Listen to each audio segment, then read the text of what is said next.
There we go. Alright, that's fixed. So, hi, hello, welcome. So, what we're gonna be doing today is, as the title says, so Project L, a roster discussion. So, you've seen a lot of people do this already. Obama did one very recently. Max did one way back. So many people have done them already. So, but more often than not, it's been people just FGC heads who don't really know anything of League. I think like one of the only like very prevalent figures in the FGC scene that actually knows what League is, like say Jam, but most people just look at the characters on face value and so with appearances are like, alright, I guess this guy could be cool in a fighting game. But I think it would be dope to actually look at the roster as someone who's played since preseason 4. I played semi-actively ever since that. This is probably my favorite game. Like League is probably my favorite game of all time. If I had to say, I would, if I had to guess, like I'm probably around 10,000 hours. And also I'm a really big FGC head myself, so play a ton of different fighting games.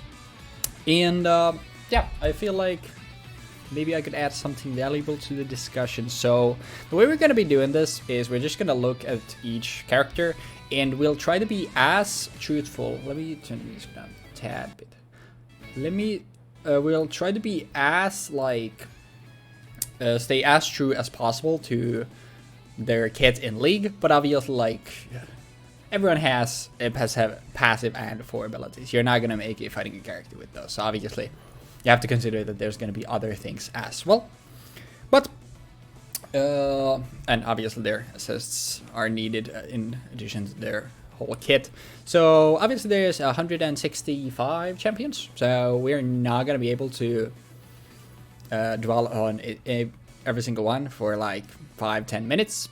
But we'll just still like sort of analyze their kit and what they could be doing in the fighting game. So yeah, final thing before we get started, let me go through this. So the way I've decided to do this is just a simple tier list, so because it's easier to visualize things. And let me explain the tiers we have.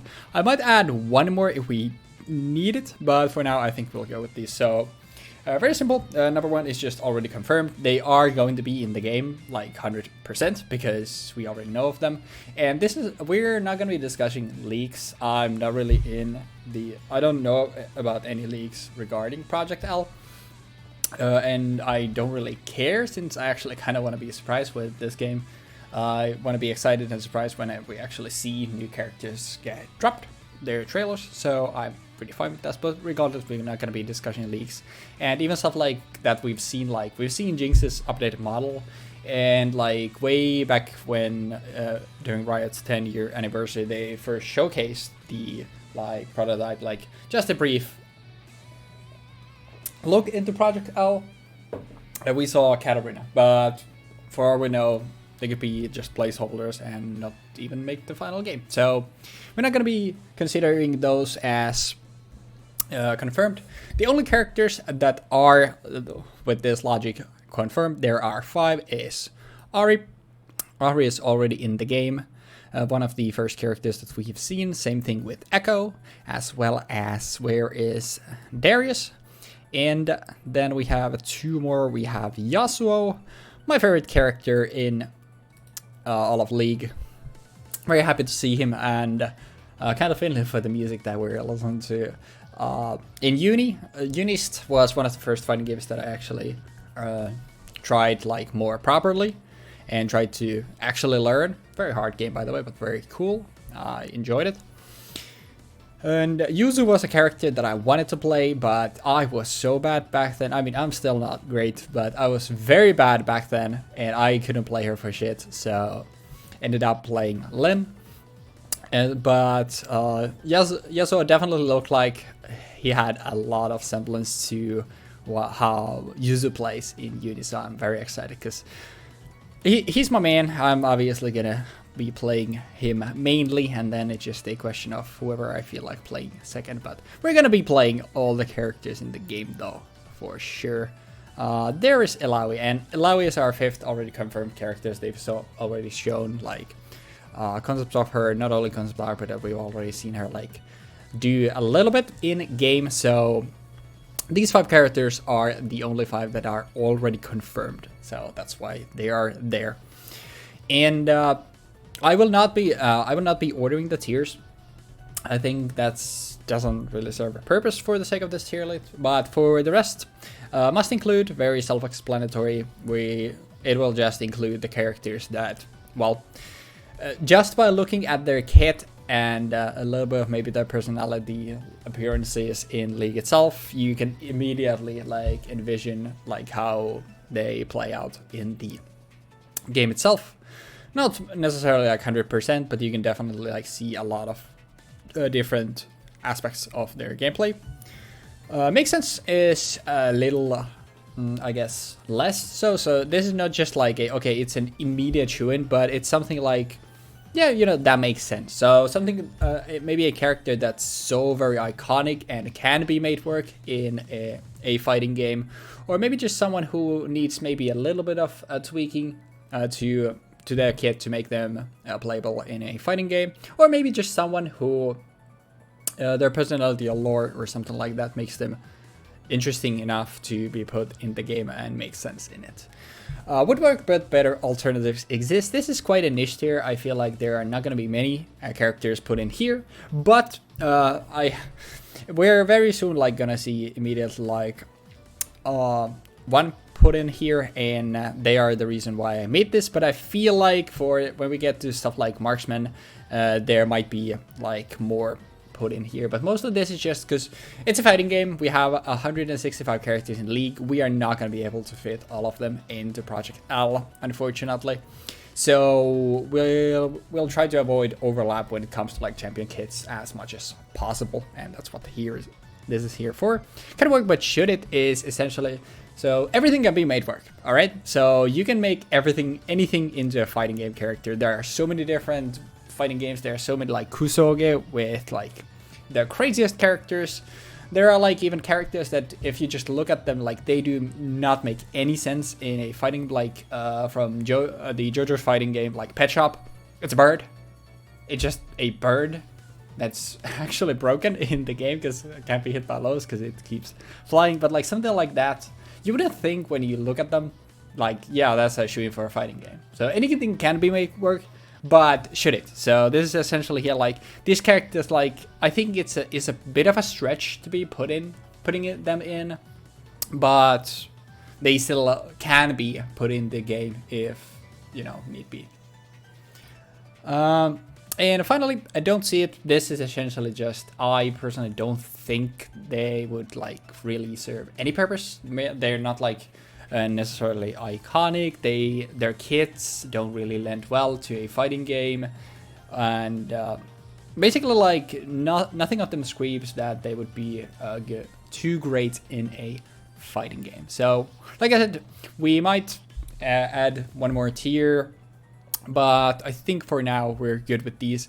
I have the champions pulled up here so we can look at their gameplay to remind ourselves like what to do, and I can showcase the abilities. So I guess let's jump right into it. So right off the bat, we have Aatrox, the Darkin Blade. So Aatrox is this really big bruisery guy, wields a massive sword. His passive heals him and deals extra damage every once in a while. Q is a 3-part move. All of them knock up at certain spots of the move itself.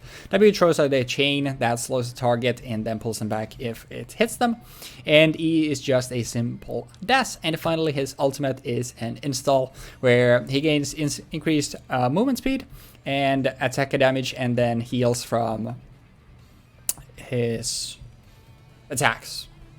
So pretty straightforward bruiser. But for the sake of the... actually, let me close this. So for the sake of this, where does Aatrox go? And right off the bat, the very first character, actually, I will drop in woodwork, but alternatives exist. And I will explain this to you. So Aatrox actually has a kit that I feel like would lend itself pretty well to a fighting game. But I think there is a character that is very similar to Aatrox and they would fit better. And I think that's Riven. And I think Riven actually goes in the must include. So let me show you what Riven does. So right off the bat, we're sort of jumping ahead a little bit, but I think it makes sense for the sake of this. And this also explains like what we're looking for when we are looking to avoid overlap when it comes to characters. So, well, Riven, first of all, foremost, Riven is a human, so regular size. For Riven's passive, every time she casts an ability, she stores a charge up to 3, and her next auto deals the extra damage. Q, once again, is a 3-parter. She has 3 different dashes, and the third one is the only one that knocks up for Riven's case. W is a very simple, immediate, like just this small explosion that deals damage in stunts. Riven's E, also a dash, but this one has a shield attached to it, and finally her ultimate sort of reconstructs her blade and gives her increased attack damage and range, and then once during the duration she can recast it to do this slash move. Also, I'm realizing that my lighting is not very great, but we'll keep moving with it. So the thing about Riven and Aatrox is both of them have 3-part Qs. Aatrox doesn't have like inbuilt dashes in them, unlike Riven. But then the functionality, Riven's third one knocks up Aatrox's all 3 knock up, so they are very similar in that vein. So simultaneously, their E's are both dashes. Riven has a shield though, so she could just have like damage reduction. It could be a command dash in the game. And then ultimate, essentially both of these would be install characters. So Aatrox gains a steroid, like gains damage and movement speed, so maybe gets more agile. He flips up on his wings, so that's the thing. And Riven grows her blade back to full size, gains like range and damage, and then gains the additional slash. So I feel like 3 of 4 of their abilities are very similar. The difference comes in the W, but I feel like the chain that Aatrox has wouldn't transition like directly too well into a fighting game. Riven's could just be some simple, like when she does the pose and there's an explosion, like it could be maybe her general launcher, since that would give her the CC that she has in the game in the way of the stun. So I just feel like Aatrox and Riven in a fighting game would be like too similar of kits. So instead of Aatrox, I feel like Riven would be a better fit in my honest opinion. Yeah, that's 2 characters. Don't worry, we're not going to be spending as much time on each character. We've already covered since she's already in the game. Akali is a ninja, so very simple. Passive, essentially, like every time she lands an ability, walks off range, she gets this comma, where she gets extra range and damage. Q just throws her kunai, slowing, but obviously, like, I don't think the CC really matters for the discussion. I guess you should stop mentioning it. She has a smoke bomb. I would hope that we don't have invisibility. It's been done in multiple games. It's been in Mortal Kombat, for example, in just like NetherRealm has done it. It's even been done in Marvel. X23 has it with her level 3 super. So it is a possibility, but still. Shuriken. She throws a shuriken and then she can recast it to dash. So Akali has a lot of dashes, as you'll see, like her ultimate is a dash to a target, and then she gets a free dash afterwards. That's sort of an execute. So she has a lot of dashes. So Akali would be like a very mobile ninja character.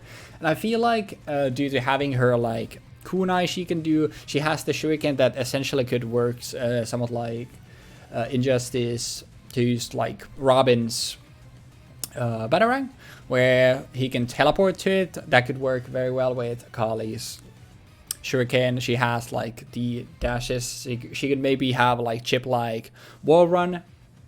And yeah, I feel like Akali is just a perfect shoe-in for the ninja character for the game. So next up we have Akshan. So Akshan is a range character. So he's first of what we call marksman. Passive, he just double shoots. He has a shuriken that he throws out. He also has invisibility as well as a survival mechanic, but that does not matter for the sake of a fighting game. And he has a grappling hook. So this is also a pretty mobile character. And then he has this targeting ultimate that executes at low thresholds, but basically just shoots a bunch. So for the most part, characters that are marksmen in probably a lot of the mages in League, if they were to be brought into Project L, I feel like they would be like the zoners. But the thing about Auction is the grappling hook is a mechanic on one other character that I feel like is a better fit. And also for the rest of his kit, the boomerang could be a cool projectile, I guess. The ultimate, I don't know really how they could do it. He's a very athletic guy, so that's something that can obviously be transitioned decently well into a fighting game, but I don't see Auction happening. There is an argument that he goes here, but honestly, I don't think Auction needs to be in the game. I don't see him having too interesting of a kit either.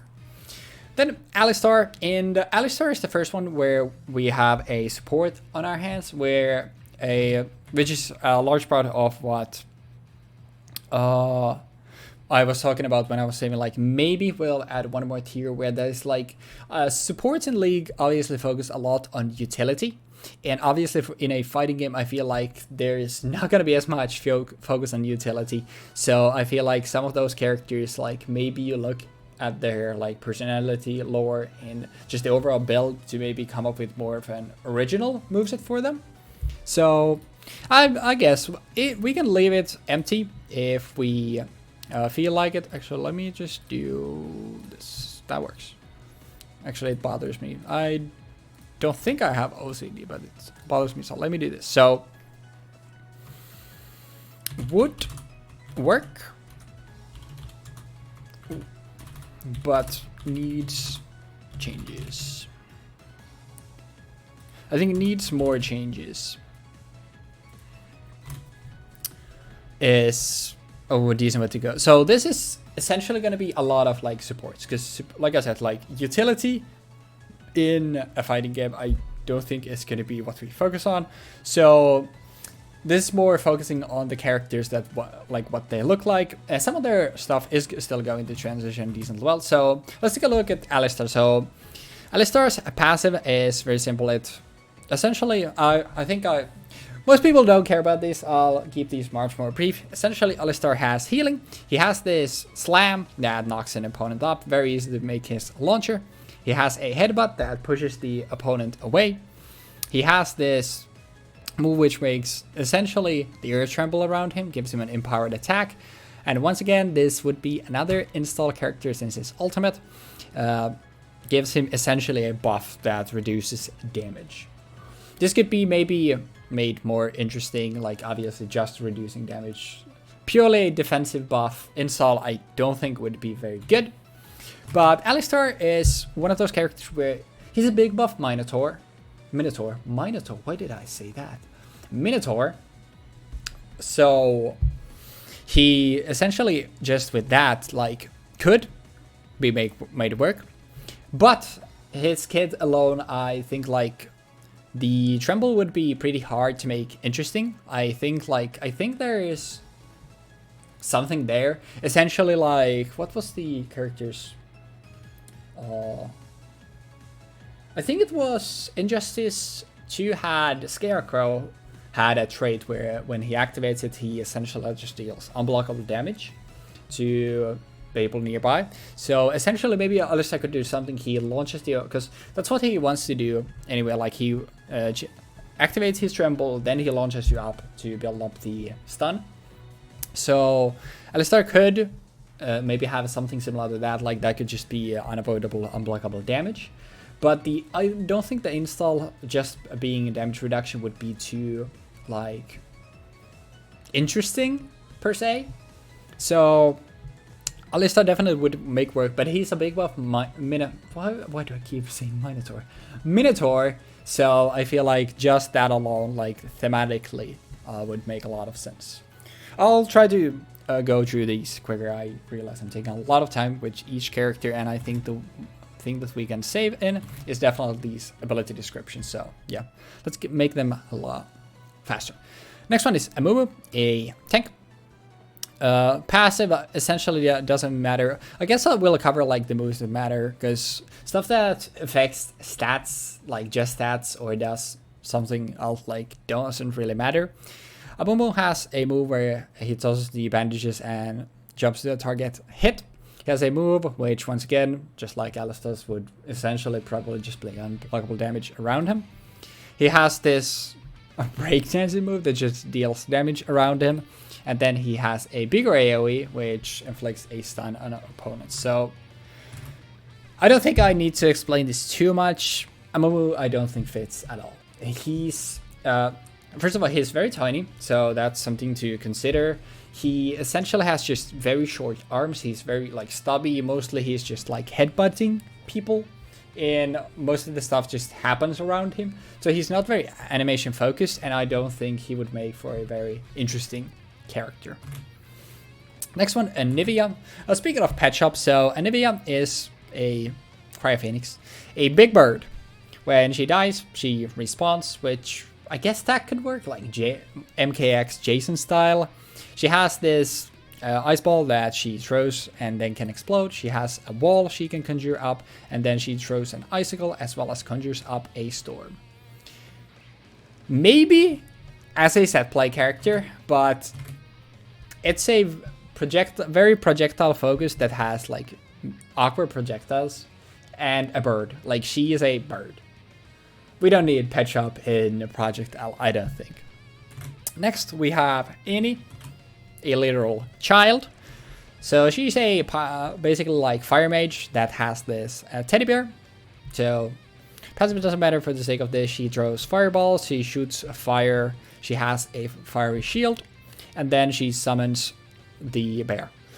The only thing that I can see for Annie is that Annie would be one of like a premier summon characters. And while we have a few summon characters that could work, I feel like Annie actually has like enough about her that I'm not gonna put her in don't see it, but instead I'll put her in can work but should it. So she could be a like summoner zoner type character that throws fire, and actually I think it's reasonable to go over brand here. So the reason why we are going over brand, also we are not looking at skins. We will just look at base skins because I feel like looking at skins doesn't really make sense. So what brand does is he sets people on fire. When he sets them on fire enough, they explode, but they keep taking down fire damage. But once again, brand has a fireball. Brand has like shooting fire, a fire pillar, shoots a ball that bounces that does fire.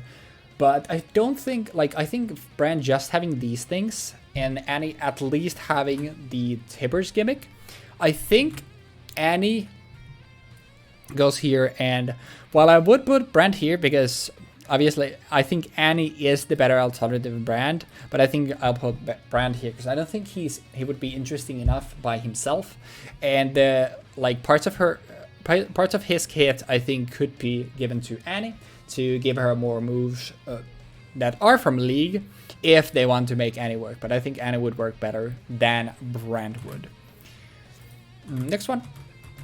So next we have Aphelios, the 200 years character. So Aphelios is a very complicated character in League. He's another marksman, and what makes him complicated is he doesn't have he only has a single basic ability and a single ultimate ability. So the way Aphelios works is he has 5 different weapons. So essentially he rotates the weapons in the same pattern, the same order, and every weapon has different abilities. So Aphelios has a sniper rifle that shoots a line projectile directly. He has this sort of scythe-like weapon, where he gains attack speed and then rapidly attacks with that weapon. Then he has, do they show it anywhere? No, they only show the two weapons here. That's another, that he has a chakram. Oh, that's the line projectile that the sniper rifle shoots. Then he has a chakram, where if he, actually, okay, yeah. The next one is this like launcher like thing that slows enemies and then can root them afterwards. Then he has this shuriken like weapon, which he can also throw down as a turret. And then he has a flamethrower that deals AO damage, and his ultimate, which is his projectile, gains different effects based on the weapons. But all that very lengthy explanation aside, I don't think Aphelios would be a good fit. I can kind of see it, since he has 5 different weapons. He can be given like pretty cool combos where he sort of works as the weapon master. But I think there is another weapon master that works better and is more simple and better to implement in the game if they want that. And I feel like marksmen are a class that will definitely go here a lot. And we might need to go back and look at some of them and see like what if we maybe put them in the game after all. But next we have Ashe. She has a bow and arrow. She slows her enemies with thrust shots. She has this mechanic where she can make her shots go faster, deal more damage. Rapid firing, she has a volley that she shoots. This is just for vision, so utility. And then she has a larger crystal arrow that stuns the first target hit and deals extra damage to them. So unfortunately, I feel like Ashe is another one here. We don't really know like what an actual zoner in Project L would look like, so it's hard to draw like inspiration from those. I definitely feel like for a game where one of the like few major classes is marksman, and we have a lot of mages, and not everyone can be made to work like Ari is, I feel like we definitely like will have zoners in Project L. But we'll have to go dig a little bit deeper to see what characters we actually want to be the marksman representation. And don't worry, although we're filling this up, there's 165 characters, so there's going to be a lot to go through. And there's going to be a lot of characters that will still make it, obviously. So Aurelion Sol is basically a giant galaxy dragon that makes stars. He's a mage, so he has this breathing move. He has a move where he, well, yeah, just flies. He has this black hole that he conjures up, and then he calls from the sky a star, and at one point he can call out a bigger star that does this huge shockwave that goes like throughout the whole map. Once again, a mage with very mage-like abilities, and the fact that he would absolutely have to be massive, I don't think Aurelion Sol either makes the cut. Azir, this is another character that would be a very good shoe-in for the summoner class if we want a summoner. So Azir conjures up a turret as his passive, and I think we should cover his W first. So he summons Sench soldiers, that are the soldiers with spears. He can command them to dash to a target. He can dash to them himself to get a shield. And he also can summon up this wall of soldiers that knock enemies up. So I think Azir is going to be one of our first like actual range characters that goes in woodwork but needs more changes. So part of me wants me to put him here, but Azir is one of those characters where like the shield dash, for example, I don't know how that would transition well. I don't know if we want to have like a very highly mobile zoner that summons these different soldiers. So, but I think Azir's like model lends itself pretty well to a fighting game. I think he's interesting enough to consider. Next one we have Bard, the Wandering Caretaker. And Bard is a guy who just glides around the map. essentially. He has a projectile that stuns, he has a healing station, and he has this portal which he uses to go through walls, as well as this projectile that makes everyone untargetable, unable to move, unable to do anything. No, I'm sorry, Bard. I love you, but in a fighting game, Bard would not make basically any sense. Next one, we have Bolavath. Bolavath is this huge monstrosity that summons a big thing, small, like different like Zerg type monsters. She attacks very fast. She has this dash. She has a move where she slaps her tail and knocks the opponent up and slows them. And then she has this mode where she just goes sicko mode and attacks nearby enemies. And when she gets a kill, she gets this super powerful buff where she attacks way faster. If she can get that buff anywhere elsewhere as well. If she gets it from a specific monster in League, she also then will spawn like little spawns that attack as well, which I don't know how that would really work, but I think a part of like this buff, like there is a world where you do something like DBFC Baby, where after you get a takedown, you have a move where you use the opponent's assists. So this could be something where you need to take down one of the opponent's characters to access this like super powerful move. So have like, to lend another example from like DBFC, you could have something where you have like a Gohan like win condition where your character gets more powerful later. But apart from that, like Bolavath's kit does not lend itself like too greatly, I don't think. But I still think it would work. Actually, yeah, this one makes more sense.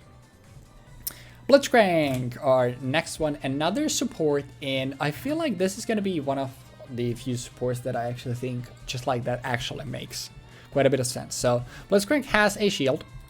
He has this grab where he shoots out his rocket arm and grabs an opponent with it. He has this steroid which makes him faster and makes him attack faster as well. And then he has this empowered fist move which knocks the opponent up. And then he has his ultimate where if he's hitting something, it will call a small lightning bolt on it, and if he activates the move itself, it does this like explosion and silences enemies, but obviously that doesn't matter for the sake of the fighting game. But I think Blitzcrank actually just makes sense. I think all of Blitzcrank's moves will actually transition decently well into a fighting game, and I feel like his model also would look absolutely incredible. I am considering visuals a little bit. I think like that would lend itself very well to a fighting game as well. And yeah, I almost want to put him in must include, but I feel like there's still like stuff he has is super bare bones, and it doesn't necessarily give you like an archetype. Like you have like, okay, Riven is gonna be very mobile combo characters. Akali is gonna have a lot of like dashes. We'll have like her ninja stuff. Do Kunoichi stuff, can be like lend stuff from like Ibuki and already existing ninja characters, because Ayame from Dead or Alive, like you have ninja characters in fighting games, and there's a reason for it. So I think Blitzcrank would need a little bit more work, but I just feel like he still makes sense. Next one we have is a Braum. We already went over Brand earlier. Braum, this massively muscular guy, has a shield, and he has this passive where if he hits an opponent, they can be stunned, dealt extra damage. He shoots out a ice projectile that slows the enemy. He jumps to a target, gives them stats. This could be just a command dash, and then he has his wall which blocks projectiles, and he slams his shield down, does this fissure move. So Braum's kit itself does not lend itself well, but I think Braum, like this like big buff muscular dude who has like a massive shield, I feel like there's a lot of like interesting things that could be done with him. I feel like you can like make him work with some changes. Stuff like his ultimate can work just like that. He can have like anti-zoning with, if he just like puts his shield up, he can maybe like walk with it slower but be projectile immune, maybe something like that. I feel like there's a lot of interesting things that can be done with Braum, but he would definitely like need more work than most characters. Next one, Caitlyn. Okay, so let's very quickly go over Briar. So Briar is a very new character. She came out today, literally today. I haven't had the chance to play her yet. I know what her kit does, and since Briar's here, I guess we'll show her off. So Briar is a vampire. She's a vampire, and I guess these are not yet a thing. Okay, so she has a leap. Just leaps to a target, stuns them, bonks them on the head. She has a move where she gets crazy. She loses all control, like just starts attacking the closest target with increased attack speed, and then can use the ability again to bite them. She has this like scream that knocks the opponent back, and then she has a very long range projectile that basically just gives her a bigger like crazy install when compared to the W. She, once again, another character that would have like probably an install, maybe something to proc that. So think Nagoriyuki from Guilty Gear Strive. So Nago has his blood bar that he has to manage, but more often than not, Nagos just avoid proccing the bar altogether. Like very niche scenarios if want to get procced. Briar though, like her frenzy is like the defining part of her kit. So it couldn't really be like Nago. It would have to be like more emphasized, but you can still like draw something from there, or maybe just have it be something like, okay, she's just casually playing, she's building up the bar like Nago. When it procs, then you get like something super crazy. I feel like that could be cool. So I think Briar would just make sense. Next one, now we're going to Caitlyn. So if you watch Arcane, you know Caitlyn. So Caitlyn is a sniper. That's very simple. So in League, she shoots, occasionally she shoots a stronger projectile. She shoots a projectile that passes through things. She has a trap she lays down. She shoots a net, after which she gets an empowered shot. And then she has this like big shot. I actually think like Caitlyn with like stuff like the trap, stuff like the net, like is one of the characters that is more likely out of like the, obviously she also has the arcane buff. I feel like arcane characters could be emphasized, but I don't want to just keep putting all marksmen here. I feel like Caitlyn has enough interesting things and interesting aspects of her kit that could make her work in a fighting game. So for now, let's put Caitlyn in this penultimate tier. Next one we have is Camille, and Camille was what I was referring to earlier when I said there's another character with a grappling hook-like ability.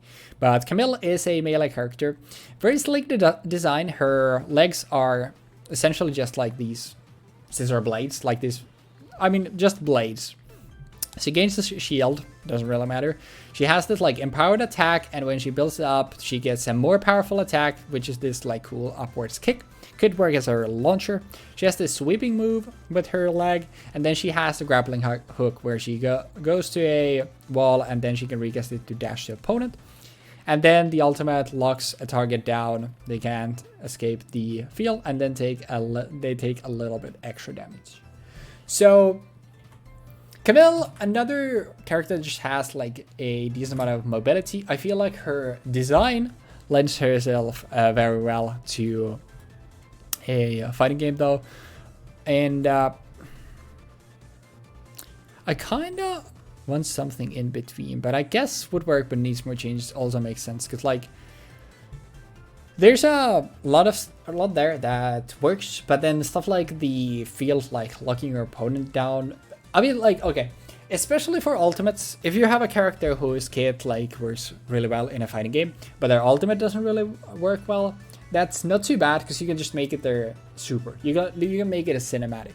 Since like Ahri has pretty unique super. Echoes is ultimate is, I guess, like in his install. Ahri's ultimate is also shown like she has the dashes, and then Darius and Yasuo, like their ultimates are essentially just in their supers. So you can very well just do like the character's ultimate, because obviously most of the time the ultimate is gonna be the defining trait and what you know the character for the best. Not in all scenarios, but in a lot of scenarios. So I feel like implementing those in the super is the easiest way. Like, okay, we can always include it this way. But moving on, we have Cassiopeia. So she's a half snake lady. Her thing is poison. She moves faster, that doesn't matter. Her thing is poison. She has this poison explosion. She has this area that does poison and slows. And then she has this spammable move that just does a little bit of damage. And she has the Medusa thing where she has a petrifying gaze. If you look at her directly, you get stunned. If you look away, you get slowed. It does damage.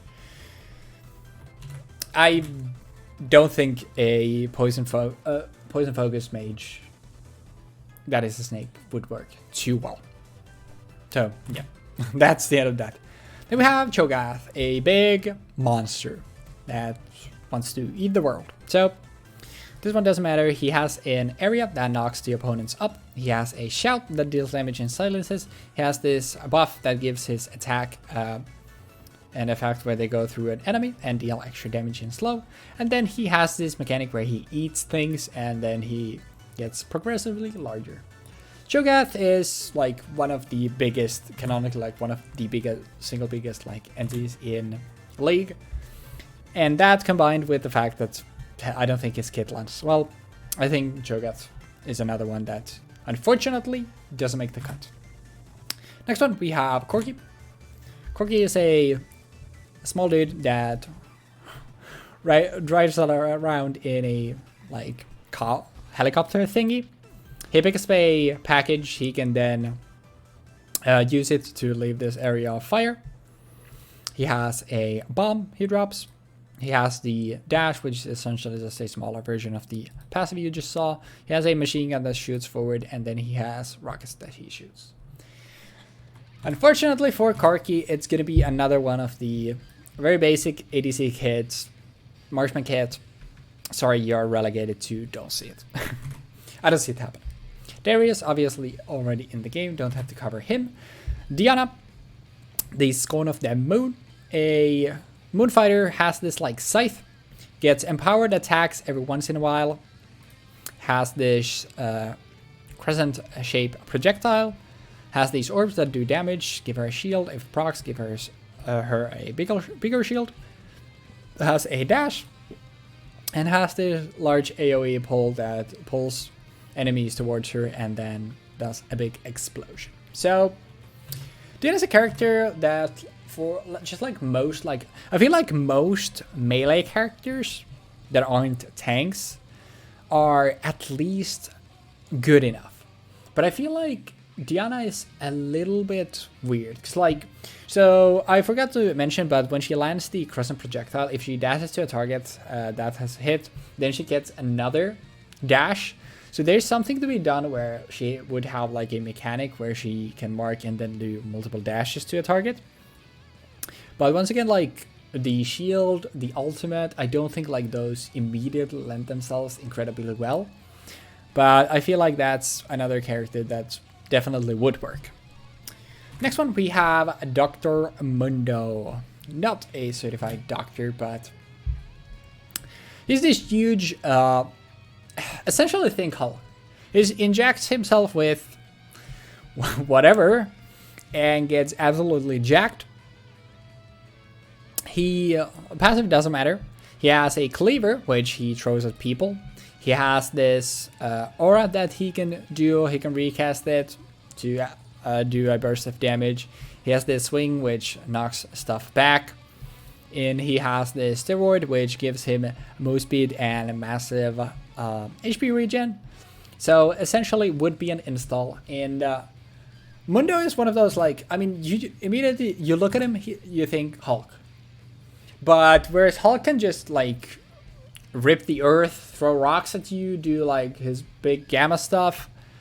Mundo doesn't like really have that much in League itself, but I mean we need a Hulk in the game, so Mundo definitely would need a lot of like changes for the game itself. But I think like he's like just appearances wise would make a lot of sense. Then we get to another marksman in Draven, the Glorious. Yes, Glorious Executioner. This is actually kind of fun, like me trying to also remember these. Essentially gets extra gold from kills, doesn't matter here. He has this thing where he spends access, he can then walk to a position to catch it, does extra damage, keeps it in circulation. He gets a steroid here with his W, attack speed and movement speed. He has this one where he throws both of his axes, step aside thing, and then he has this huge ultimate where he throws a projectile that travels super far, and then it comes back. And if you've seen Awaken was the name of the cinematic, I think. It's one of the more like, I mean, League cinematics are very impressive, but it's one of the even like more impressive League cinematics, I feel. And they're like, Draven is fighting against Riven. And obviously if you look at his like stuff, the projectile he uses, he has like spinning axes. So he definitely could use those as melee weapons. So I think Draven is another one who gets to go here with Caitlyn, where if we want to have a marksman here, and Draven necessarily doesn't even need to be a zoner. Like Caitlyn would definitely be a zoner. I don't think Draven needs to be a zoner. I think you can very well give him like a mid-rangey brawler archetype.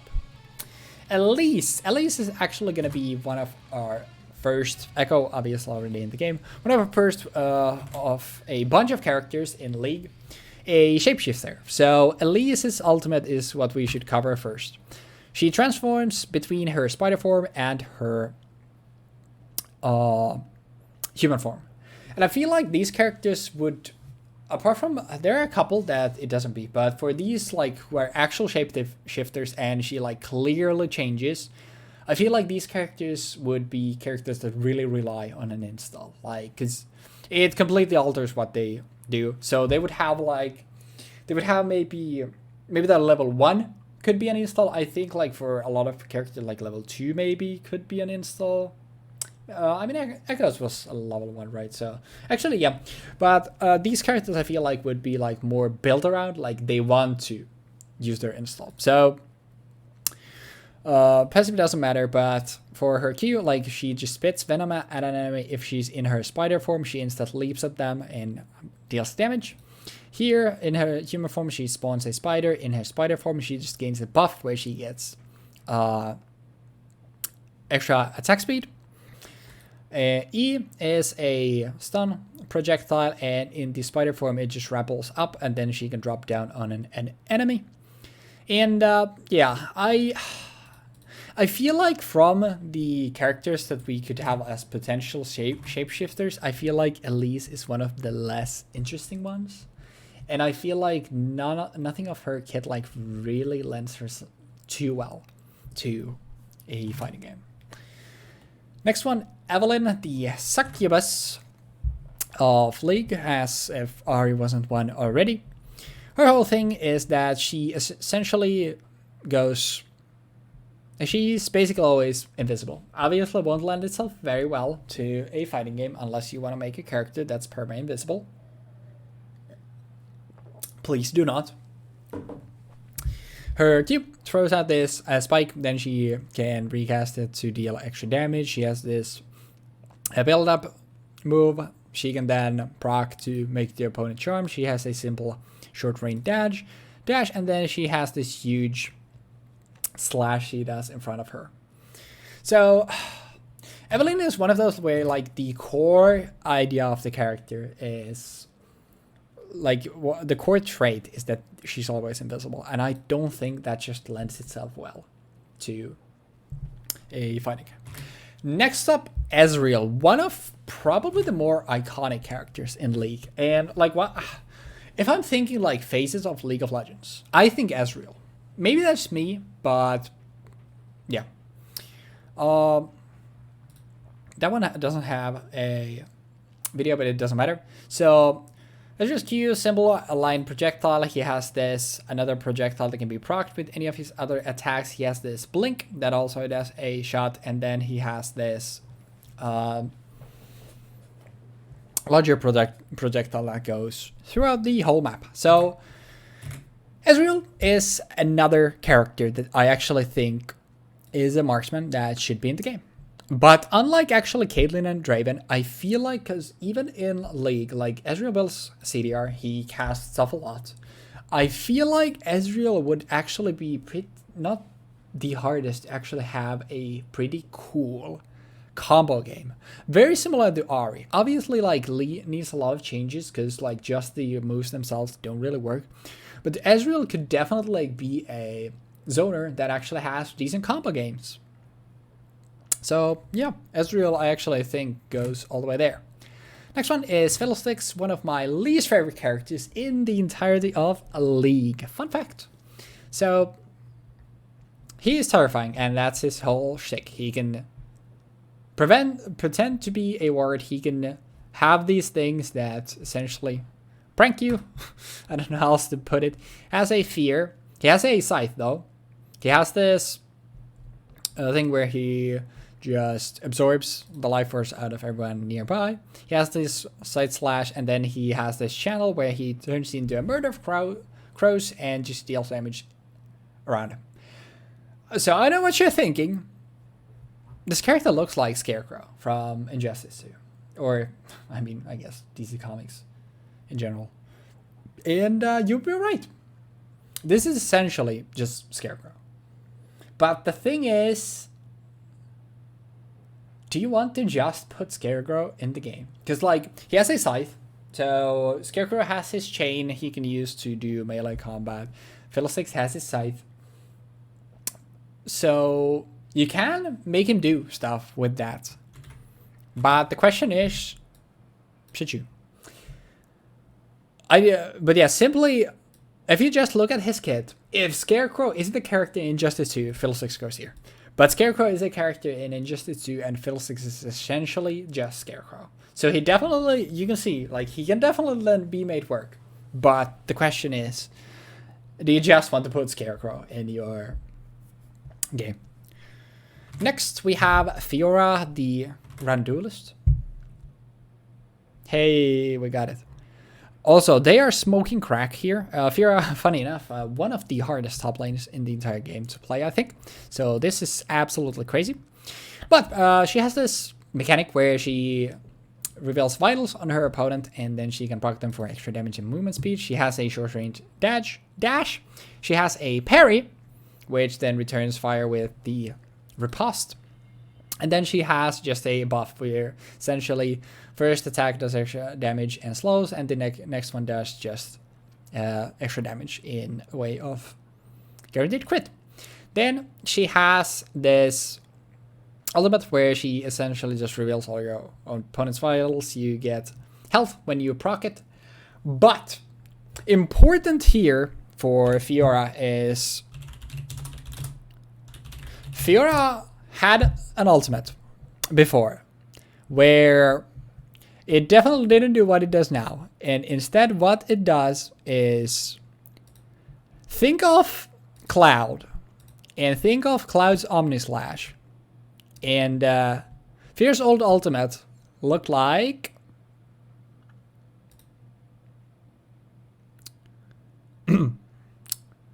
this. So this was what Fiora's ultimate was before. And recently they had a mode in League where you get like different augmentations, and one of them just gave you that. Literally just the old ultimate. So I feel like it would be an absolute like mistake for them if they put Fiora in the game if her ultimate ability, or sorry, level 2 super was not her old ult. So I think just for that, I think Fiora should be in the game.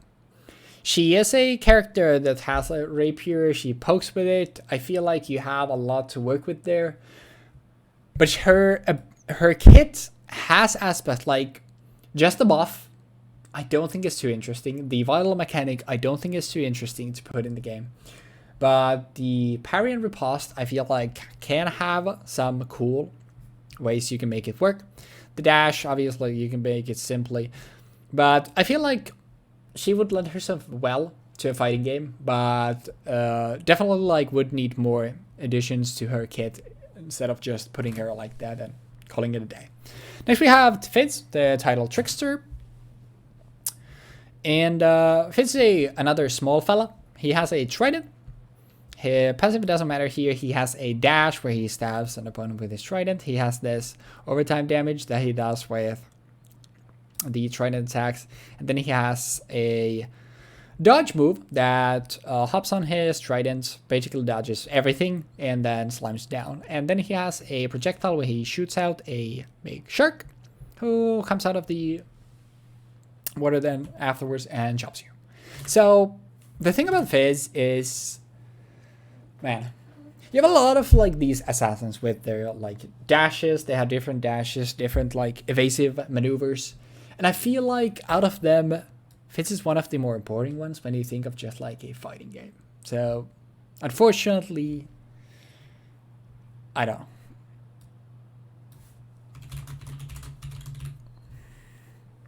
I guess that makes more sense. You would have to change them a lot in...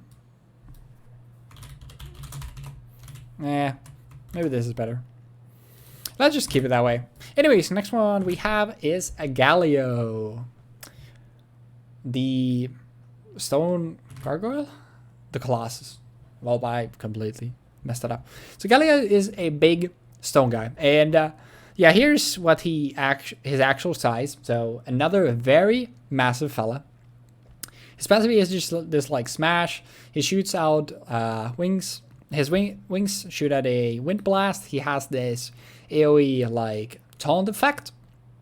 He has a Superman like Justice Punch, and then he has this move where he channels up to the sky and then slimes down to an ally's location. And Galio actually, despite him being absolutely massive and mostly focusing on utility in League, I actually think Galio would lend himself pretty well to a fighting game. I feel like the Justice Punch as well as like the Slam are easy additions to just pretty like one-for-one given.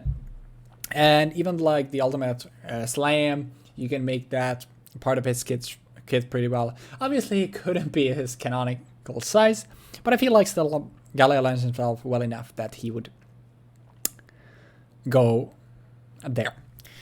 Next one, we have a Gangplank, a pirate captain. I can't remember the Scourge. The Saltwater Scourge. Damn it. His passive, his sword is on fire. He shoots a pistol at you. He eats oranges. He puts down a barrel. He can then blow up to deal AoE damage. He can blow it up with his pistol or the sword strike, and he calls cannons to fire at you. Now the thing here is, Gangplank's kit does not lend itself too well. Like, you have the fire sword slash and a pistol shot. Not very interesting, but the thing about the character having a sword and a gun, not actually very usual in League. And I feel like Gangplank is one of those characters where just like with his looks alone, you could make it work. The question is, do you want to? Next one, we have a Garen. The Sword of Demacia? The Might of Demacia, alright. Regenerates health, has this giant sword swing, has like a shield thingy, has a spinning sword move, and then it has this huge like holy smite essentially. So the thing here is, Darius is in the game. Noxus and Demacia are like the big like two big like opposite factions. Like Noxus is the stereotypical evil, Demacia is stereotypical good faction essentially. I'm not super into the lore, but I know a little bit, and that's the short and sweet of it. There's much more to it than that. You can look it up if you care. But I actually think Garen, just by like that, like all of his moves make sense. you can have him have like the shield like these where he takes in CC, takes a shield, like that can work some way, but other than that, like you have the big sword slam, it can be like a combo finisher. I feel like the spin is weird, but I feel like it's like, okay, it's one of the more iconic abilities in Alpha League. It is by far the most iconic ability Garen has, and you can so easily just make his level 1 super, he just does the spin super. It just makes sense. The Holy Smite, probably is level 2. It's just like the big, like a big execute thingy. I feel like Garen just makes sense. And obviously, there's being in the game, I kind of want Garen because of that. But he's also like, he's one of like the like most beginner characters. I feel like he would be very straightforward and easy to play. And if you want to just play big burly dudes, you can just play Garen and Darius. Then we have Gnar, a very cute, fluffy guy who is another shapeshifter. But Gnar's shapeshifting works a bit different. He doesn't 100% control when it happens. He builds up rage when he does damage, and then he turns into this monstrosity that has different moves and is melee. So Gnar, Mini Gnar is ranged. Mega Gnar, that's the big one, is melee. So Gnar's regular crew just throws a boomerang, but when he's in Mega form, he throws out a mountain, which they, for whatever reason, don't want to show it. But he throws out a giant boulder. W essentially is just a passive for Mini Gnar. For Mega Gnar, he does this giant slam. The E is hop for both, but Gnar hops on the head of the opponent if he lands, and Mega Gnar has a bigger AoE but does not always hop. And the ultimate is only for Mega Gnar, so he does this like giant wallop, slams the opponents into a wall. And I think Mega Gnar is interesting.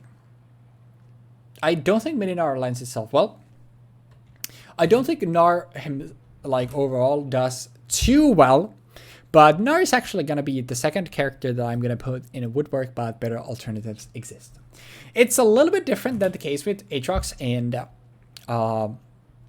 Riven, but here it sort of fills the same fantasy. Although their kits are definitely like different, I think it fills the same vein in fantasy. And I am here now realizing how many we still have to go, so yeah, I should go a little bit faster. So, Shyvana is a basically half dragon. Oh, that's her title as well. So she turns into a dragon. Just like Gnar, where it turns into a big Gnar, Shyvana then turns into a dragon. She has like a basically bite. Does with her hands, does with actual like her hand and a bite and then claw. She has this effect, which is the same in her dragon form. It just leaves a trail of fire behind. And then she has this like flame breath, and she does the same flame breath in dragon form. It just a bigger AoE, and once again leaves lingering flames behind. This is actually the old one, so funny enough that's not been updated here. Shyvana, I think, lends herself decently well. And I think Shyvana actually lends herself decently well, but she would definitely need stuff changed. Like, she would be very bare bones, but basically all of her, I guess all of her stuff makes sense. So I guess she could go there. But yeah, next, Gragas, the Drunken Brawler. The Rabble Rouser. The Drunken Brawler. He's an alcoholic. He throws out a wine barrel. He drinks wine. He slams his belly into an enemy. He throws out the barrel, and this time it explodes. He definitely could be my work. Like, he could be like a drunken master. Although I think there is a non-drunkard that would fit that bill a little bit better later on. Gragas, I feel like, could work, but definitely like would need more changes. Next we have Graves. Another marksman. This one, a very low range marksman though. Has a shotgun. Shoots a explosion from the shotgun. Shoots a smoke screen from the shotgun. Has a dash, which he didn't do there, but has a dash. And shoots out this giant explosion. But yeah, I'm gonna start speeding up. So I'll just say no. I don't think like for the. Okay, actually, there's an argument to be made where Graves could be one of the like character with range that has actually interesting combos, and I realized our stuff. Pause. I don't know how long it's been paused. Sorry about that. I feel like Graves actually could. I can like imagine some of his like combos, a little bit like what they could look like, but I feel like you would need to change a lot and add a lot. So yeah. But I still think like he can go there. Next we have Gwen. One of my favorite designs in League. I think she looks great. I think she looks very cool. She's essentially like a doll with this like ethereal pair of scissors. She has this like snip move she does with these scissors. She has an immunity field essentially. Then she just has a simple dash, gives her extra damage and attack speed. And then she has this move where she throws out a needle that she can throw later, more needles. And Gwen, just a character that I feel like her kit has some aspects that could work, but just like visually, I feel like Gwen is very unique. Maybe this is a little bit of bias, but visually she like is very unique, and I feel like would work like decently well. And surprisingly enough, if you look here, like we essentially have three sorties, sorry. There is kind of sorties, I guess, for sorties, and I feel like that's something that you have a lot of room to work with. Gwen is arguable, but I think that she could make the cut. Hecarim is a horse. He's a big horse centaur man.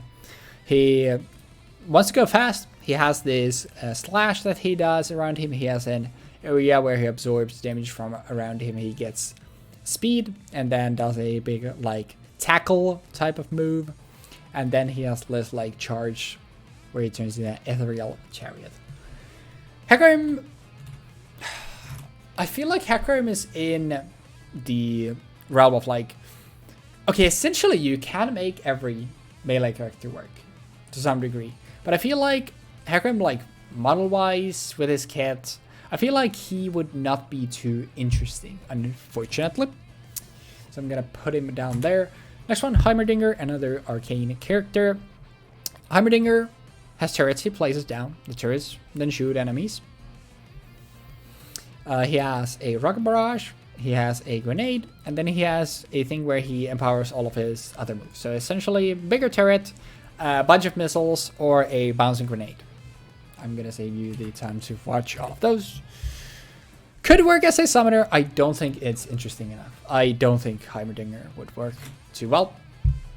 Illaoi we've already covered since she is essentially already a shoo-in, since we've seen her already. Next one is Irelia. Irelia, a very cool character, very mobile. Essentially, like when she uses her ability, she gains like extra buffs on her blades. She has a dash. If it kills a target, she can use it again. So, very mobile character. She has this stance where she blocks damage and then returns damage back. She has this move where she does do blades and then they entwine, and everything in between gets damaged and stunned. And then she throws her like blades and does a lot of stuff with them. Irelia, I actually think is... I almost want to say I must include. I think... Okay. Irelia's kit has some... Okay, it... Yeah, I guess it doesn't fit the must include. Irelia's kit, I feel like, lends itself very well to a fighting game. And I feel like there's a lot you can do with her to make her, like, have the graceful, like, dancer moves. To make it, like, very cool as well. But I guess, like, since her kit isn't just, like, Akali and Riven, where you can essentially, like, do... Akali a little bit cheats with the W, but I just feel like she's just essentially, like, the ninja character for the game. There's going to be another one that I feel like fits very well, but we'll cover them later. But I still definitely think that Irelia is a shoe-in for Project L. Next, Ivern. This is another character that would be a summoner. So... The passive doesn't matter, he throws out a projectile. This one doesn't matter. Grows bushes, gives a shield to a target. The only thing that really here matters is Ivern summons Daisy. Daisy is this like golem that punches people, and essentially you can use your abilities to help Daisy as well. But the thing about it is like, Ivern's whole shtick is that he was a greedy guy, but now he's been cursed essentially to be just a friend of the forest. I don't think like you would want this like guy whose idea is to be like super calm and that chill, doesn't hurt stuff. And essentially like Daisy would be the whole character. If you want a full puppet character, okay, yeah, Ivern is your guy. Like if you don't want them to be like just something like being a summoner, if you want a full puppet character, Ivern can be made work. But I think even then, I think I'd rather just see Annie. Like, was it Ariel? Like Oriel? I think Oriel from Uni, the chick with the rapier and has the like giant mech armor thingy JoJo stand with her. Same thing with, was it Neeko? Whoever is the like young boy in Melted Blood type Lumina that has like the I think I don't know if they're puppets or mates, that he uses like something like that to make them like more of a puppet character. I still feel like even stuff like Annie would be more interesting. Janna, the breeze, something, the Storm's Fury, okay, the breeze. Throws out hurricanes, throws out the birds, gives out shields, makes a monsoon. She unfortunately struggles from being a like basically full utility support. I don't even think like even with a lot of changes, I don't feel like you could make her too interesting. So unfortunately, Janna gets the lowest. Don't see it. German, the exemplar of Demacia. It was something of Demacia. Extra damage on first strike on an opponent. Does this stab. Has a shield. Serves at a flag. If he does this stab to the flag, he then dashes to it, knocking up enemies, which weirdly they don't show here. And then does this like big dunk to has a crater and deals damage. German is a very like simple character. I feel like that's another one of those that like, I mean, you could just put him in, but I feel like stuff like yeah, you can like do the dash, then he can knock them up with that. He has a spear. I guess we don't have a spear user here yet. Yeah. I think Yaren just makes sense. So next we have Jax. Oh, Jax, the champion who's has been internet has tainted the name of Jax, unfortunately. Weapon Master and Arms, Grandmaster and Arms. Jax fights with a lamppost. Gets attack speed, has the sleep and sleeping slam, has an empower on his moves, has this counter stance where he dodges stuff and then doesn't move, and then here gains extra resistances and passively does more like bonks. So Jax is one of those characters where I don't know if the kit itself like is an immediate shoo-in, but I just feel like you have a lot here to take away from, and I feel like Jax is one of those who kind of cheats with like different skins where you just see him wielding different weapons, but I feel like this is a character where you can really easily like make a kit for him. And then I actually think we might be onto our next must include, maybe. So Jace, once again, someone you know if you watch Arcane. So Jace is another shapeshifter question mark, but like I earlier said, like these characters who actually shapeshift, I feel like they would really want an install that is like the core aspect, like they play around the install. But Jace is someone who instead like he changes stances. He could be made a stance character if you want to have stance characters, but even not, you can just give him the moves from both of his different stances. So obviously the ultimate is just the stance change, and then he can either shoot a shock blast or do a hammer slam. He can give himself attack speed, or project a area around him which deals damage. And he can give himself a gate that does more damage. The projectile goes further if you shoot it through it, or do this like goal swing that knocks the opponent back if he's in hammer stance. And I feel like Jace just has enough to essentially mean his kit has a lot of stuff you can just put in. I think there is like a really like cool vibe about it. This is also kind of why I was hesitating even putting GP here, because GP would be like, you have a sword, you have a gun, you can sort of do both. I feel like Jace would be more interesting one, where you can sort of like be the pseudo zoner. He would like have some things that he does with his cannon that he can like use to zone opponents, and then his like hammer stance, like when he is actually wailing on you. And I feel like you can do a lot of cool stuff, like even like now, like think of just a very simple combo for Jace would be like, okay, the goal swing is his launcher. He launches you up. He then goes into a cannon form. He like shoots you in there.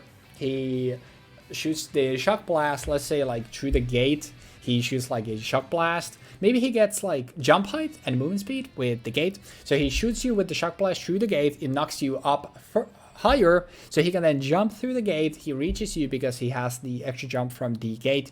Does maybe something in the air, maybe activates the area around him, so he gets the extra damage from the like shock area. And then his finisher, he does the hammer slam, slams you down. Like that's a very simple like combo that could be a thing that is just done with using like all of his basic abilities from League. That's actually a lot like what he just does in League. Not exactly that, but you still like have a like combos with Jace. I think Jace just would fit incredibly well. Like you have a lot there. He is in Arcane, you get that buff as well. So I feel like Jace is just a very good shoe-in. Next we have Jhin, one of the coolest characters in the entire game of League in my opinion. So Jhin the Virtuoso, he's obsessed with the number 4. He has 4 bullets, the 4th one does extra damage, after that he has to reload. He throws a grenade that bounces 4 times, deals extra damage if it kills targets. Targets are hit, Jhin can mark them and root them. If they're marked, he can root them with the W. He has his traps. And then he has his ultimate where he shoots 4 times, like really long range. And the 4th one does extra damage, always crits. I hate to say it, I love Jhin. I think he's very cool. I think for a fighting game, if you want someone like Jhin, I feel like Caitlyn's kit would make for a more interesting kit in a fighting game. And I feel like they would have too much overlap to really justify both. So unfortunately, I'll put Jhin down here. Speaking of Jinx, the face of Arcane. So Jinx is next. So we have seen Jinx's model in Project L, but that does not confirm anything yet, so that's why I don't really want to talk. I'll try to avoid bias, but it's gonna be there. I was earlier talking about Aphelios as a weapon master, and I said like I think there is a character that works as a weapon master better, and that one was Jinx. So Jinx switches between a minigun and a rocket launcher. Minigun attacks faster. The rocket launcher gives her a AoE shot. She has this zap thingy that she shoots. She throws out jumpers that if you step on them, you get rooted. And she has this super mega death rock. This is going to be arcane bias, but I think Jinx could be like one of like the de facto zoners in Project L. She's very iconic, obviously the face of Arcane. We've seen a little bit of her. We even I think like saw like in the when they were showing like the Arcane model, I think she was like shooting her zap or something. Whether or not like she okay, let's be real, Jinx will be in the game. I am almost willing to bet on it, like Jinx will be in Project L launching roster. But how she will play, like if we didn't know like how iconic she was in Arcane, if we didn't know that essentially like we've already been shown stuff with her, whether that's placeholder or not, remains to be seen. But more likely than not, she's gonna be in the game. But without that bias, she would probably be here. But unfortunately, yeah. There's going to be a little bit of bias, so I think Jinx goes here. Next one. Why are they... Where's Xant? Oh, I don't know what Xanta is here, but I guess Xanta goes next. So, Xanta, a relatively new character, I guess, still.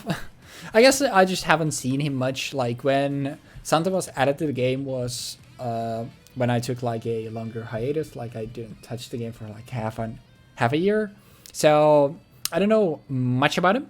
But he has these two tonfas. He punches with them. He has this like slam, and then he builds up a projectile. When he does these slams, he gets damage reaction and unstoppability.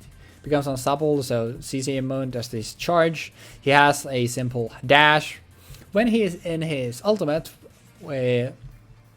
all of these change, by the way, and the ultimate is an insta. So his ultimate, he slams an opponent through a wall. He basically, his bonking tonfas now become slicing tonfas, and he instead, like, all of his moves sort of change. So this just becomes a slash. It loses the pull thing about it. Like, you get this one becomes an immediate dash, just like does more damage. Same thing, like you just get a dash here. So this is a very like mobile character. And I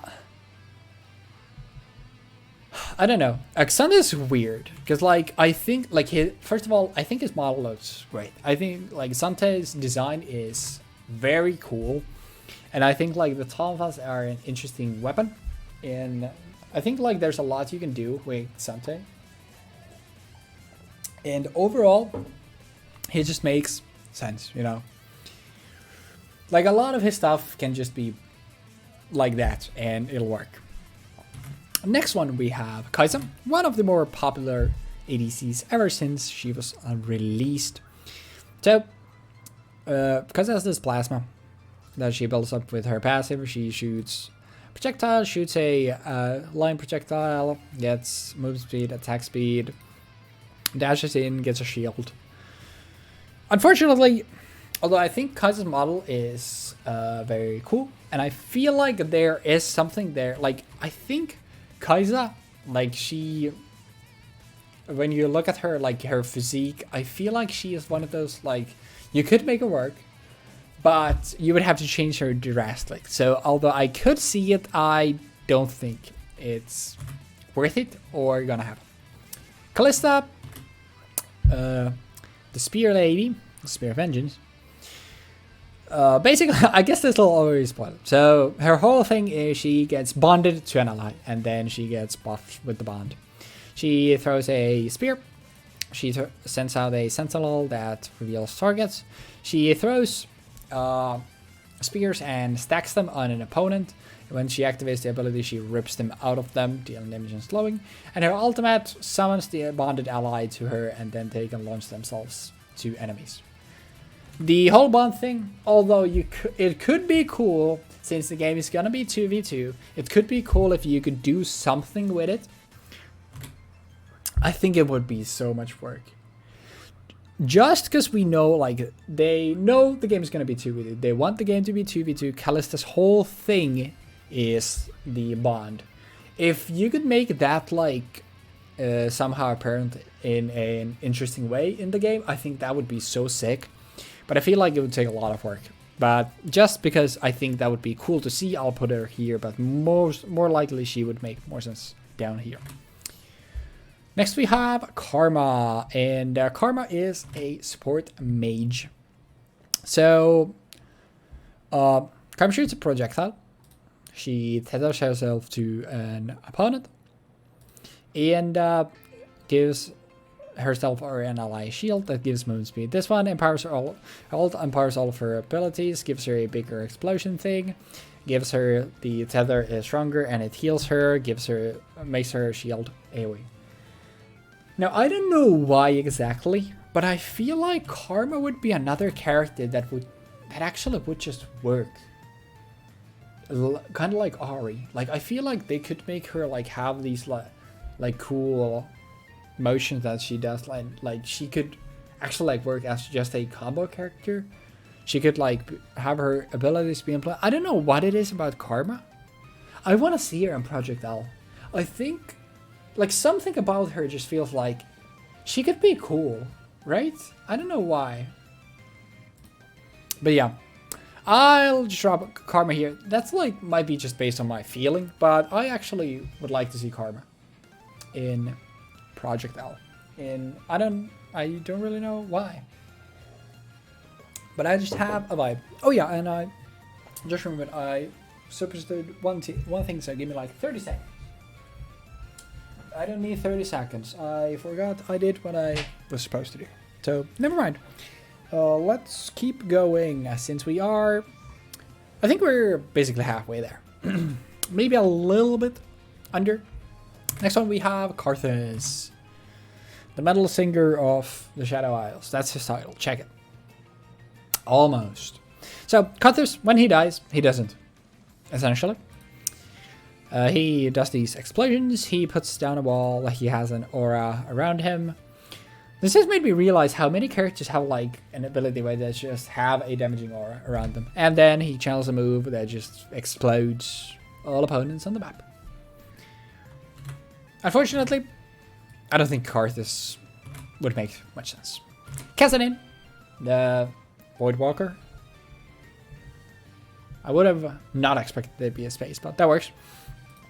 So Kazanin shoots out a void projectile, empowers his blade, and stabs with it, and does this like dark wave.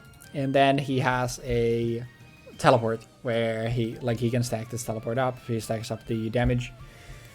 Kazanin, one of those characters that he could work, but I don't see how they would like bring out his identity in a way that would make it interesting. And I don't want to keep putting like melee characters in like, I mean, you know, they work, right? I don't think so. So yeah.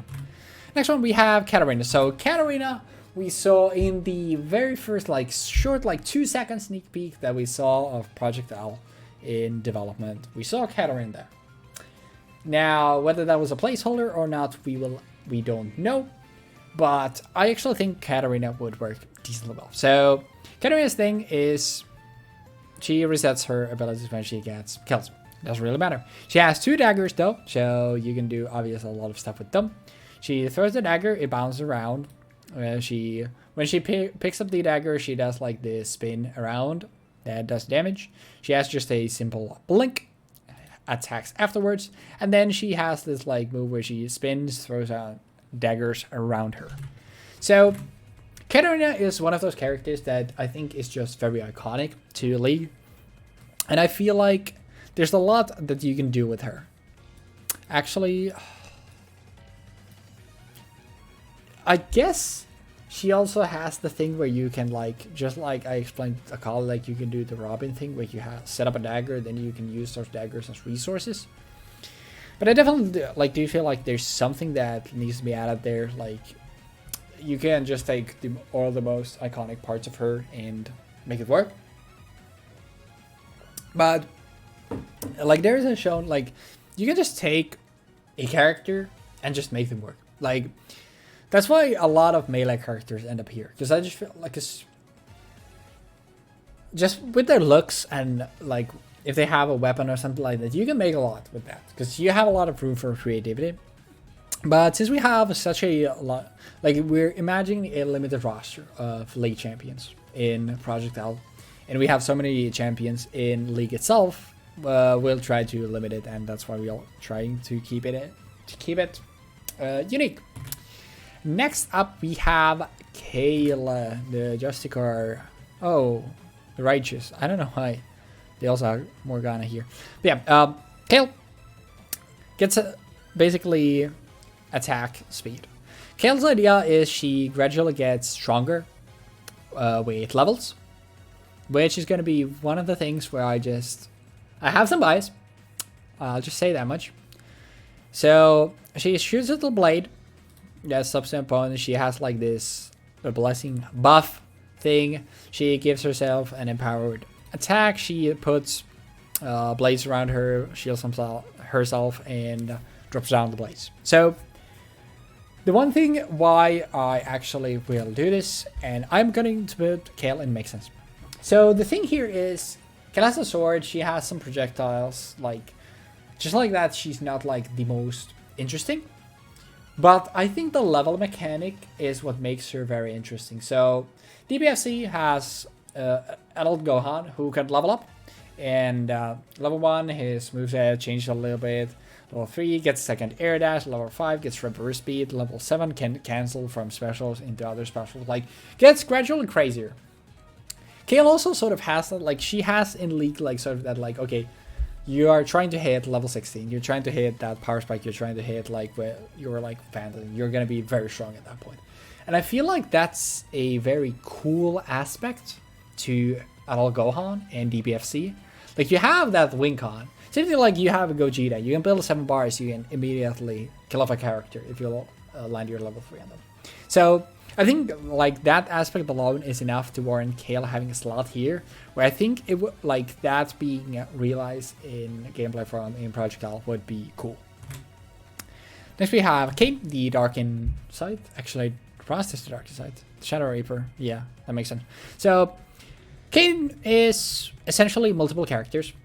The Scythe is a Darkin that's trying to take control of his body, and he himself is a ninja, question mark, who's trying to control it. There are like these two different aspects to him because of that. He has a dash that does just a simple swing. He has this knock, and these have different, some of these moves have different properties when he has different forms, but that's not really important here. He can go inside walls. This could be just Chip's wall run maybe, and he can like go into the enemy's body and then like rip some from the inside like that. I think like the forms are what makes Kayn interesting. But the question is how you would implement that in a fighting game. So the thing is, like, Kayn could work, but I feel like there would have to be like a lot of thought put into it, and like how you want it to work.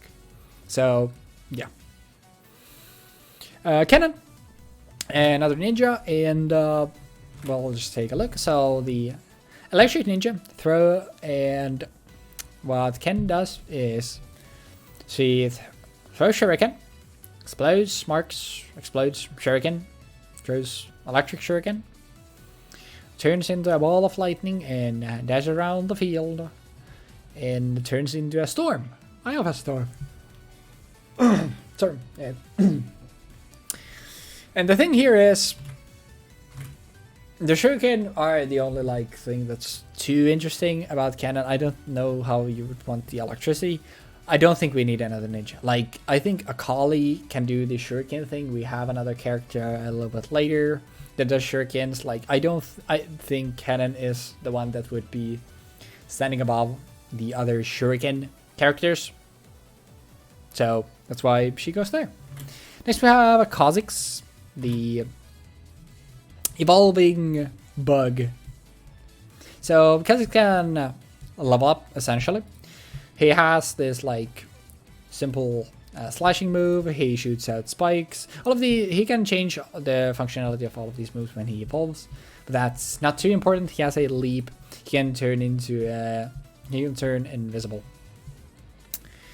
So Kha'Zix is interesting. Invisibility, I've said it before already, is hard to implement well into a fighting game because it's gonna be very gimmicky and not necessarily like, it's not a fun function. I feel like neither player, when there's an invisible character in a fighting game, like neither player really gets much out of it. It just feels like a kind of redundant gimmick. But Kha'Zix could work. Let's just say like Kha'Zix could work. But once again, like, I think I don't want to be putting all the melee characters just here.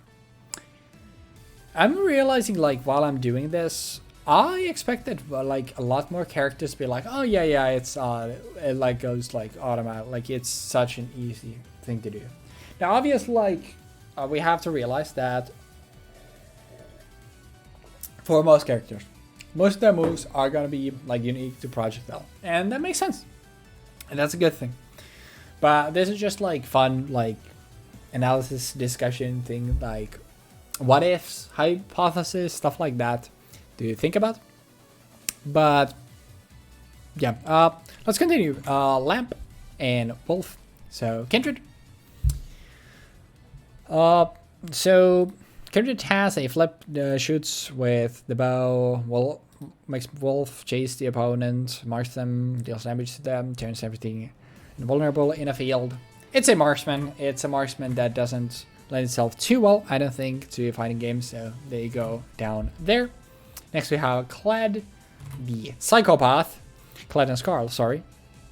So Kled rides on Skarl, and his abilities are a little bit different. He has the blunderbuss if he's not on Skarl. If he's on Skarl, he has the bird trip on a rope.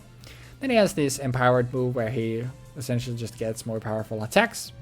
He has this dash. He can do the dash multiple times. And then he has this like charge he does on an opponent. I don't know how like having the mount would essentially work. And I don't know if Kled's kit lends itself too well into a fighting game. Anyways, come on.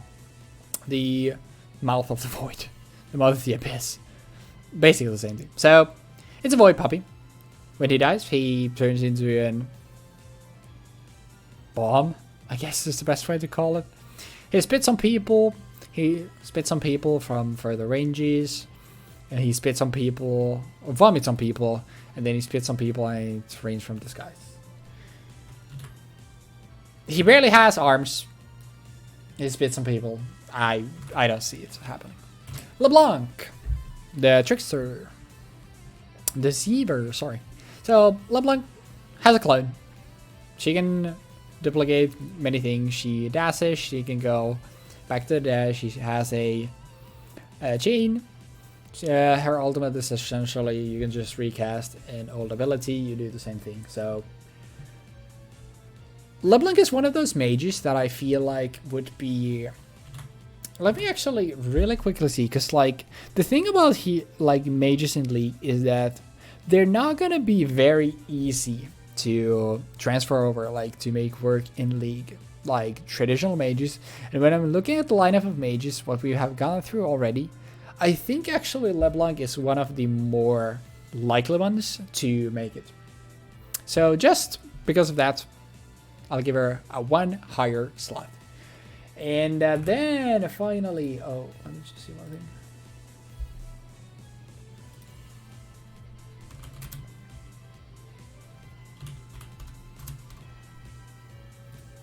So, next one is Lee Sin. So, whoops, double click. My apologies. Lee Sin is this Bruce Lee. This is with every martial art. Think of a martial artist in a movie. They're Lee Sin. So Lee Sin does basically everything. He gets attack speed on his cast. He shoots a sonic wave. He can recast the move to kick to the target. He does this. He does a shield. He gets lifesteal after it. He does a slam. He can slow the slam targets. And he has a kick. So Tekken has law. Okay. Essentially, you need to have like just the Bruce Lee alone. The Jackie Chan, the Karate Kid. Like, you need to have a Bruce Lee clone in your game, right? And it also helps that Lee Sin probably has the most in-depth combos. He's probably the highest skill ceiling character in the entirety of League of Legends. Like, mechanically, this is the hardest character in the game. He can do so much. And, yeah, I mean, just the fact that he's essentially just this game, Project L's Bruce Lee, would be enough to give him a ticket to must include, in my opinion. But in addition to that, like having the... What the hell? I do not want to start Genshin Impact. Sorry, that was a misclick. I wanted to check one thing. Sorry about that.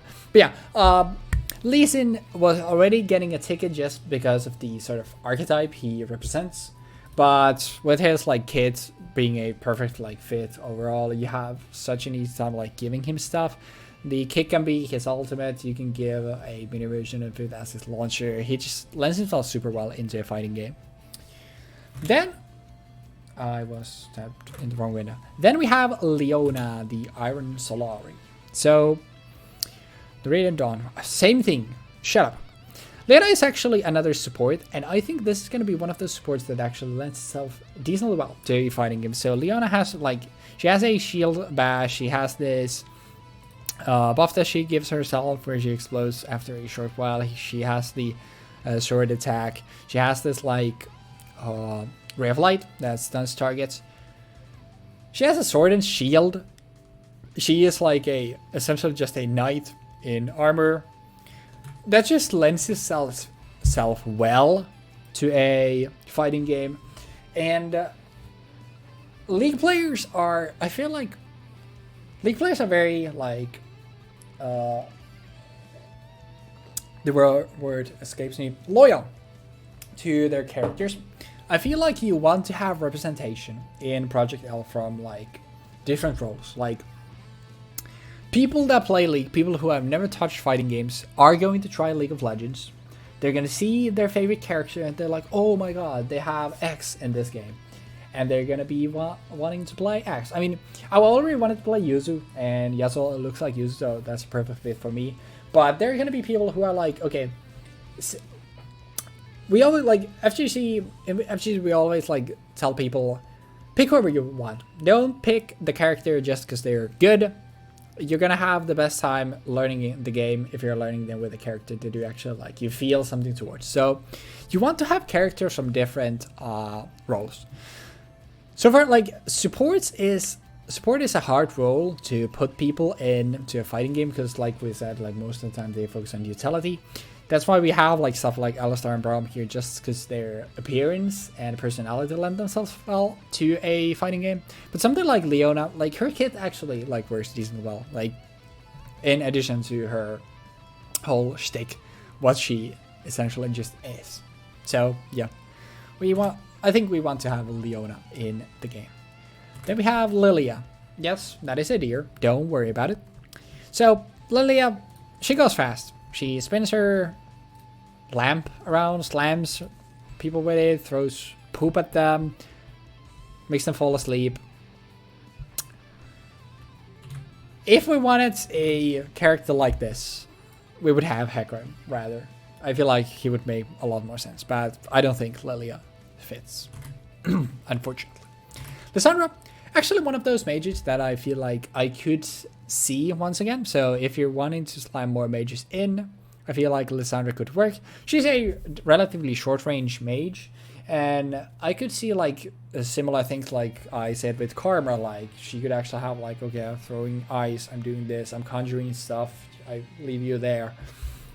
So she throws an icicle, freezes the area around her, throws like this claw, has like this ice prison thing. So like you can see her like, okay, she hits you with an icicle, does the claw to raise you up through the sky, does the ice prison to leave you there, then maybe does something to drop you from there. So not lending itself insanely well. Actually, why is LeBlanc here?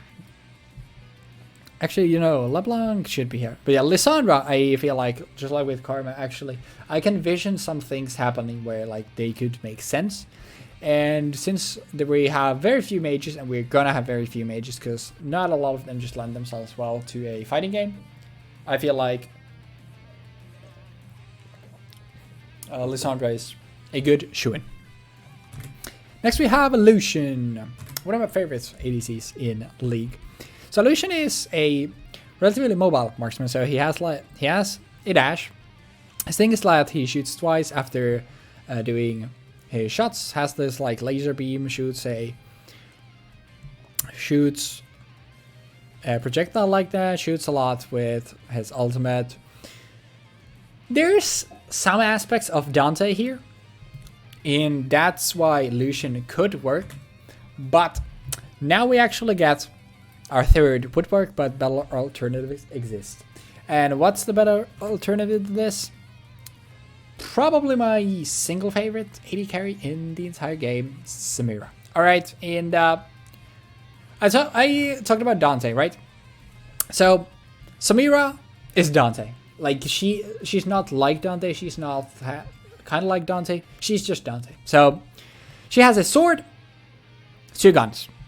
She literally gains ranks as she damages opponents. So, she has this combo thing. She can shoot with her gun, she can slash with her sword. She can swing her sword around, block projectiles, just like this cool swing. She has like a dash. If she's close by, she uses her sword. If she's far away, she shoots with her guns. When she's ranked up to S rank, she can do this Katarina-like spin. This character is Dante. Dante is one of the coolest characters in any fighting game ever, and I'm still salty. How did we not get Dante in Smash Ultimate? So, Lucian would actually be one of the characters that could work as for a marksman. But I think Samira is the single marksman that if you're going to put one marksman in Project L, I think it's Samira. Because she's just Dante. She works incredibly well. She already has, like, in League, her own combo thing. So, it's just a match made in heaven. Heaven or hell. Next we have Lulu. The fairy sorceress. The fairy sorceress. Damn it. She's a tiny chick with a big hat who has a fairy companion. Shoots out fairy dust. Turns opponents into a squirrel. Gives a shield or does damage. Makes something massive. Unfortunately, Lulu is gonna fall into the same category as stuff like Janna, who are like they're just pure utility support, like these enchantresses we call them. They buff their allies. Once again, like it is a 2v2, something like that. Something like characters like this could have like very powerful assists, but their own kit I feel like would not be too interesting. Yo, Saparu, what's good, man? I'm losing my voice. So Project L is Riot's fighting game, essentially. So the people who made Valorant, League of Legends, Legend of Runeterra, they're coming up with a fighting game in a little while. And having played League, actually we're coming up to 10 years. This December I have played League for 10 years. So... And I love fighting games. I'm a big FGC guy as well. Like, this game is essentially just like my dream game. So a lot of people have been like doing these like speculation things for the roster. And most of the time it's like FGC heads who are just like looking at the character's face value. Okay, this guy looks cool. Let's take them.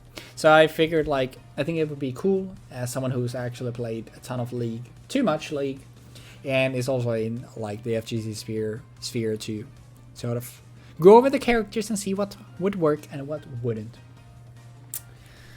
So yeah, anyways, moving on, we have Lux, and this is where some bias is once again gonna show. I mean, bias might not be the right word. So Lux is Riot's favorite girl. Let's say that much. She has felt like for quite a while like one of the faces of League of Legends. So she has projectiles, she has shields, she has more projectiles, she shoots beams.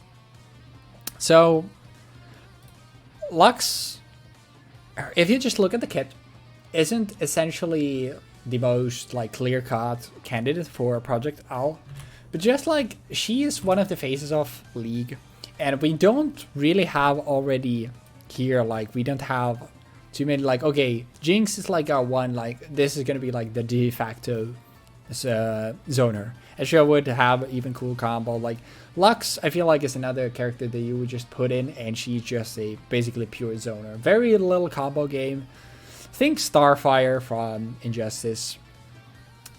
Unless you play that game, then you don't want to think of Starfire, because that was playing against her not fun. Next we have Malphite. So Malphite is a rock. He's a rock. Shadow Monolith. He's a mountain, I guess is better. Another character that is absolutely massive. So, yeah, he's a rock. He throws rocks at you. He punches you with his rocky claws. He punches the ground. And then he hurls himself at you.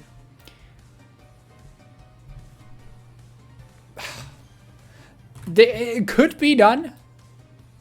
Would it be interesting? Not necessarily. Then we have Malzahar, the Prophet of the Void. And Malzahar does like portal things. He summons things from portals. He gives you space aids. Space aid spreads to nearby targets. You should say beam at a target. They don't get to play the game.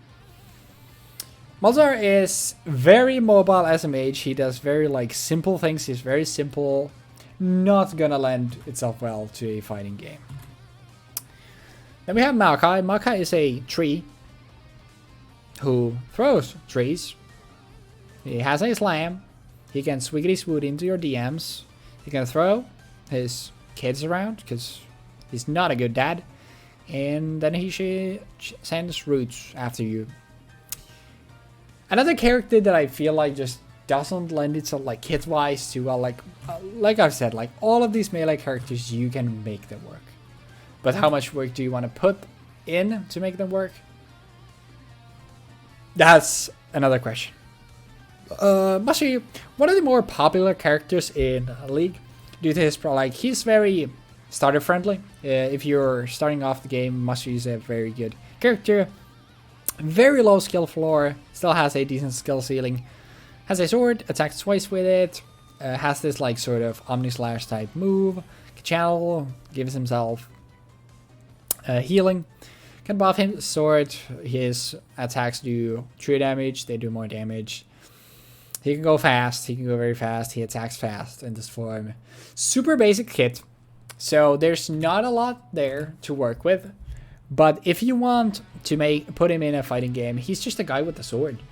He's very popular of a character, people will know him. I feel like this could be another character that you can just make them like very straightforward, very simple, and they could work. But definitely like needs things changed about them to actually make them work in an interesting way. Milio, the character that the one time I played to Diamond, I just spammed Milio, and I went from Bronze 4 to Diamond in 61 games. Interesting tidbit there. Very fun character. I like him. Probably my favorite enchanter. But as for being in a fighting game, like I said, enchanter. Milio essentially just focuses around buffing his allies. He also like is about this like fire element. So already if you want to have a mage with fire, once again, like you can take aspects of the different fire mages, put them into Annie. I'd rather you have Annie there. I don't think Milio lends himself too well to being in the game. Misfortune, a pirate, a number 2 pirate. We had Gangplank, now we have Misfortune. She shoots people. She shoots people with guns that have bouncing moves. She goes fast, sometimes. She makes cannonballs straight from the air, like Gangplank's ultimate. With the bear. Yeah, like that's the thing, like I think Annie would be a cool puppet fighter. Because like you can have Tibbers is such an iconic part of her that I think like if you want to have a puppet fighter in the game, and like you could take aspects of Brand as well and put him into Annie. You could have Annie do stuff that way. Like I think that would be very interesting. I feel like she really, yeah, I mean that's the thing about a lot of these, because League of Legends is not a fighting game, and a lot of the characters like that they're even gonna put in fighting games, even the characters that are gonna fit well, you're gonna have to change them quite a bit. Like they're gonna be different, but you want to have the core idea and the personality of the characters intact, and that's why something like Annie, like Tibbers has to be a big part of her kit, and that's why she could like work in a way of like being a puppet character, where Tibbers like is like at least half the kit. But yeah, Misfortune, she shoots a lot. We have a lot of like characters shoot a lot. Once again, like it's the ADC dilemma of if you just have different sorts of projectiles, it's hard to make it work unless you just want to make a pure zoner, and there's only so many pure zoners you want in your game before it gets like very homogeneous. Next one we have Mordekaiser, an absolute badass looking character. Massive guy with a massive mace. He slams his mace around, he gets this big shield, he summons a big hand. This could work as his launcher, and then he has this ability where he takes his opponent to a very limited place and just wails on them. So Mordekaiser is one of those characters where the kit, apart from the mace smash, and I mean, you could use the where he summons the giant hand, you could use that as his launcher, like it comes out of the air, or maybe it could be his finisher, it slams them down. Like you can do a lot of stuff with it, but he's just a big guy with a mace, which already makes him make sense. And I feel like there's a lot of cool things you can do with making his level 2 have something to do with the ultimate. Like you take your opponent into the dungeon and then he can do any sort of cool shit there that you want him to do. You can make it very cinematic actually. So I think there's a lot of room for Mordekaiser to actually do stuff. Next one we have Morgana. So Morgana, once again, a mage. Throws out a projectile, roots, targets, pisses on the floor, does this like, keeps doing tick damage, gives a shield to its ally, tethers herself to targets, then they get slowed, and if they're long enough, they get stunned. Unfortunately, once again, like a mage kit that doesn't really lend itself well, so she gets down there. My voice is starting to lose it, so let's try to power through this. Also, it's almost it's almost midnight, huh? All right, this is taking longer than I expected. Sorry about that, but yeah, let's keep going. So Naafiri, the second newest character in League, so I know not too much about her. She summons dogs. She throws daggers. She has this like dash move, and essentially, she's a bunch of dogs in one. So this is another character that like could work as a puppet character, but because you're not really controlling the dogs, I feel like it'd be a little bit awkward. She's an assassin, and I feel like we're gonna have quite a few assassins a little later to go through. We already have some assassins here, so I feel like we don't want to have too many. So unfortunately, Naafiri goes down there. Next one, Nami. So Nami throws water on people. She's a fish. She throws water on people. She's also in the Enchanter class. So unfortunately, I am going to give Nami the don't see it happening. Next we have Nasus. So Nasus is a big dog with a big axe. He punches stuff with his axe. It gets more powerful with every kill. He has this like debuff on a target. He has this area effect thing which takes down enemy armor. He turns big, does things like this could be an install, but I don't know. Nasus is another of those like he has the mage vibe, so you can't like do like conjuring stuff with him to make him do stuff, but once again, like, I don't want to just say about every single melee character, yeah, you know, they could work. So, yeah, we'll put Nasus down here. We're putting the newest character in again. Yeah, I don't think they're going to put super new characters into the game.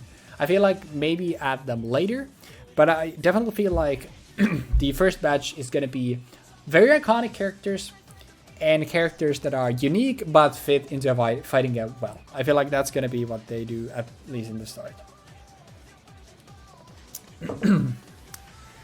Next up we have a Nautilus, the Titan of the Abyss. So, depths. I always say Abyss when it's depths. Got him. Nautilus is another one who's canonically very massive. He is also a support. He has his hook. He has the shield.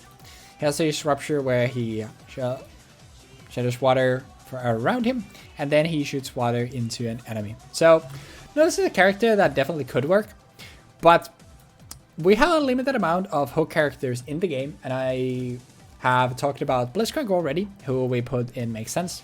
We will talk about... You know what?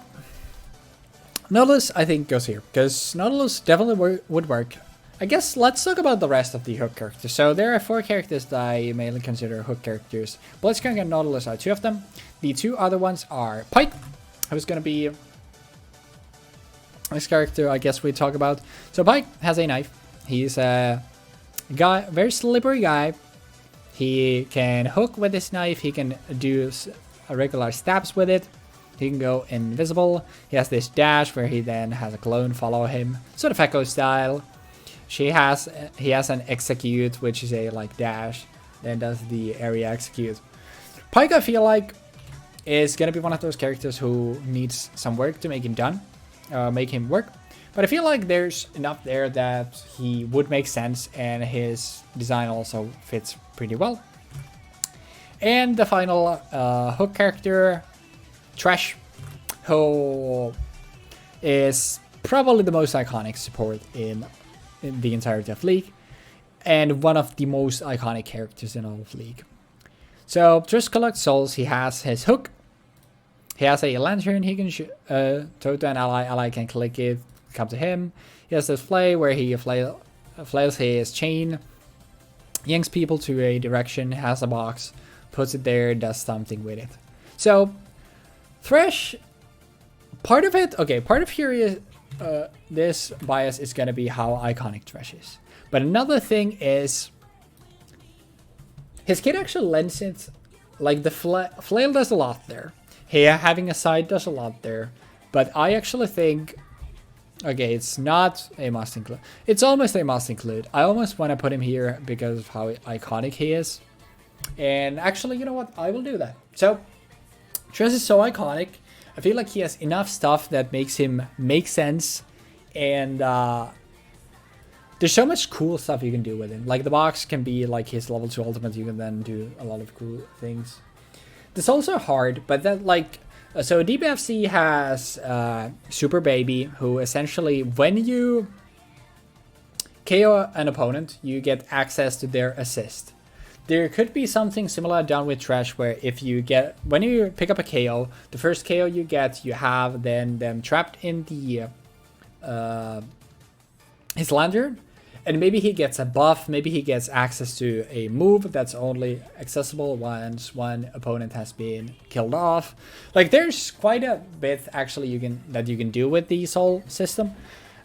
So I feel like that can also be something that can like actually be implemented decently well, because Projectile is a 2v2. So this is the reason. So Pike lends himself pretty well. Blitz is already here. Thresh I feel like is too iconic to not include.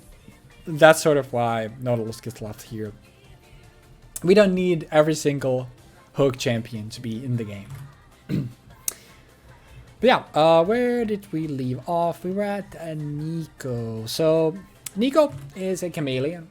She can basically turn into another character. She throws like bubbles that explode. She can turn invisible. She has this projectile. She has this thing. And as cool as it is, and otherwise as I feel like Neeko would be actually one of the mages you maybe could include in, I don't see it happening. I think the part where she can just turn into any other character makes it very, very hard to include her. And actually, does it make sense here? Okay, so I'll still keep Neeko there, but I feel like this is a situation where we need to talk about Viego. So Viego, the Ruined King, in like lore-wise, probably one of the most iconic and important characters in all of League. And Viego's whole thing is, so he has a stab. He has this like big sword. He has a stab he does with it. He has this like charged projectile he can throw to hit a target. He can throw up this mist to turn invisible. He has this slam execute thing. And then his big thing is when when there is someone who is slain, he can possess their body and become that character. And that's sort of where the problem lies for Viego, because you have Captain Ginyu's body swap, essentially. That's a thing you can do. But the problem with Viego becomes... I guess it could be like... Okay, I'll put Viego here. So he would work, but the body swap is the thing... Not body swap. Body possession is the big thing that needs to be like addressed. Because let's say you do it in the probably most obvious way, I guess. Make his level 2. If you get a kill with his level 2, then you're no longer playing Viego and you're instead playing the other character. That then makes it so kind of like Captain Guinea, where you want to be able to play this character, but you also need to be playing need to know how to play every other character in the game. But then the problem becomes, okay, what do we give his health then? Does his health just stay the same? Probably, balance-wise, probably should. There's a lot of questions to be answered there, but I feel like Viego is too iconic to not include. Okay, you know what? I feel bad Viego being here. I feel like there's too many iconic characters, or like there's too much there to not have Viego here. Yeah, I think that makes sense. Yeah. All right. So next one, we have a Nidalee, right? Where is Nidalee? Oh, I was almost there. But yeah. So Nidalee. Nidalee is another shapeshifter. So her ultimate, she turns into a cougar. Normally she throws spears, and then she has like a bite attack in her cougar form. She places traps. This is a leap in her cougar form, and then she has a heal that also gives attack speed to allies. And then in her cougar form, she does a claw swipe. So I think Nidalee is a much cooler, because I earlier said like I don't think Elise, if you're gonna put a shapeshifter in, I don't think Elise is the one that you want. I think Nidalee would actually fit pretty well into the shapeshifter row. Next up, Nyla. Sorry if I'm speeding up. I did not realize, obviously, how long this would take, and I am starting to also lose my voice, so I'm trying to save that a little bit. So, Nyla has a whip. She punches with her cracks her whip and hits enemies with it. She has this like immunity thing. She has dashes. She has this huge AoE where she pulls enemies towards her and does a lot of things. She's very graceful. But Nidalee is a very new character. And I actually feel like we have a lot of these characters that if you wanted to just display grace with them, I actually even feel like something like Karma would work like for something like where you want to have like graceful animation. I feel like Karma would work well with even in place of something like Nyla. So I'm actually gonna throw her down there. So moving on, we have a Nocturne. The Nightmare. The Eternal Nightmare, sorry. So Nocturne has these like cool blades.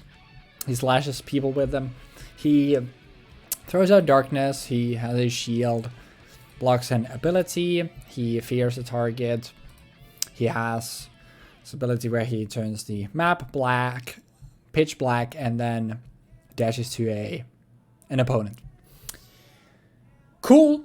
Could work very well, but once again, like a lot of the assassins lend themselves very well to the game, so we don't want to have all of them in.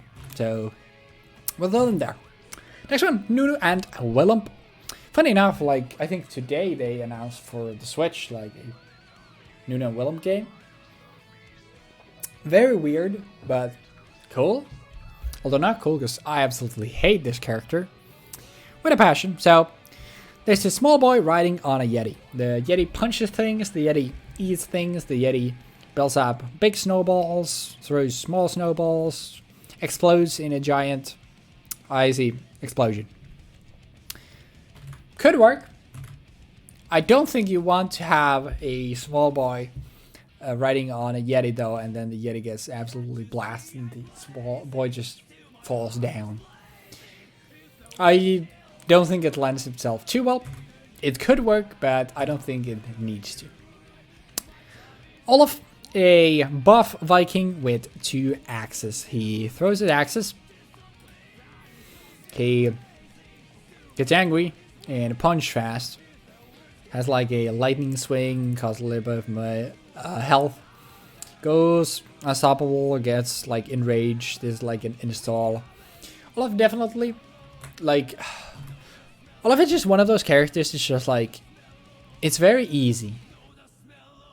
It's just very easy to do. Like you can take like some aspects of like Nightwolf from MK, where like the axe strikes you need to have, but that's the problem. He's so bare bones. He's so like basic, and you would need actually, yeah, I guess you would need to add quite a bit to make him interesting.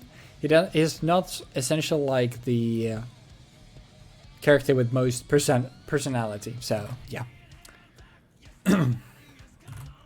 Orianna. So Orianna has a ball. She controls the ball, and the ball essentially does all of her things. Would work as a puppet character, sure. Is the ball the most interesting puppet? No. So yeah, unfortunately no. Ornn, the smith. So Ornn forges things. He throws like magma things, he spits on people, he charges and knocks them up, he has this huge like go thing that comes through, he can knock it into enemies, he has like his hammers. Ornn is a character where it's one of the tanks that I feel like would work the most.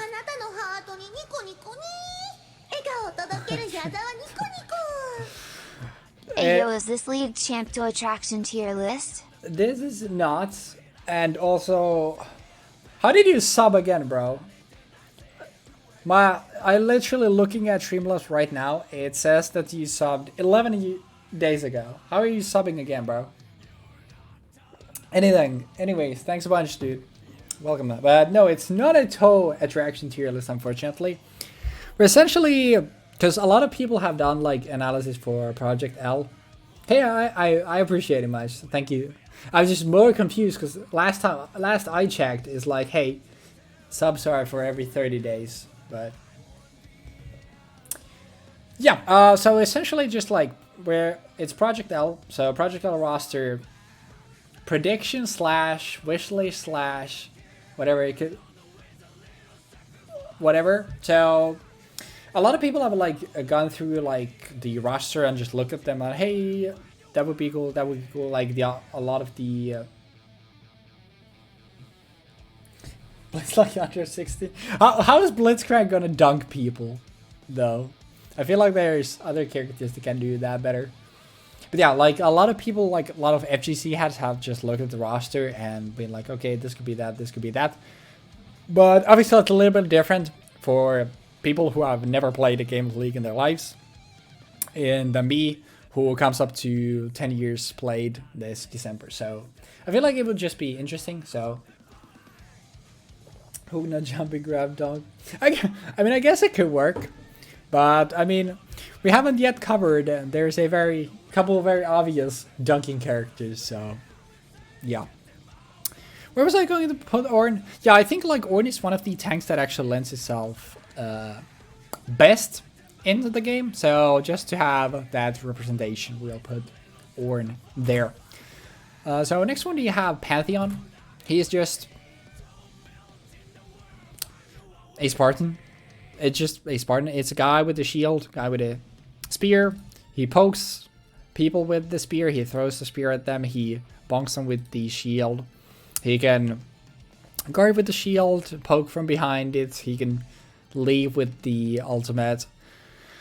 This is another one of those cases. Actually, I think to make interesting. I think that's what.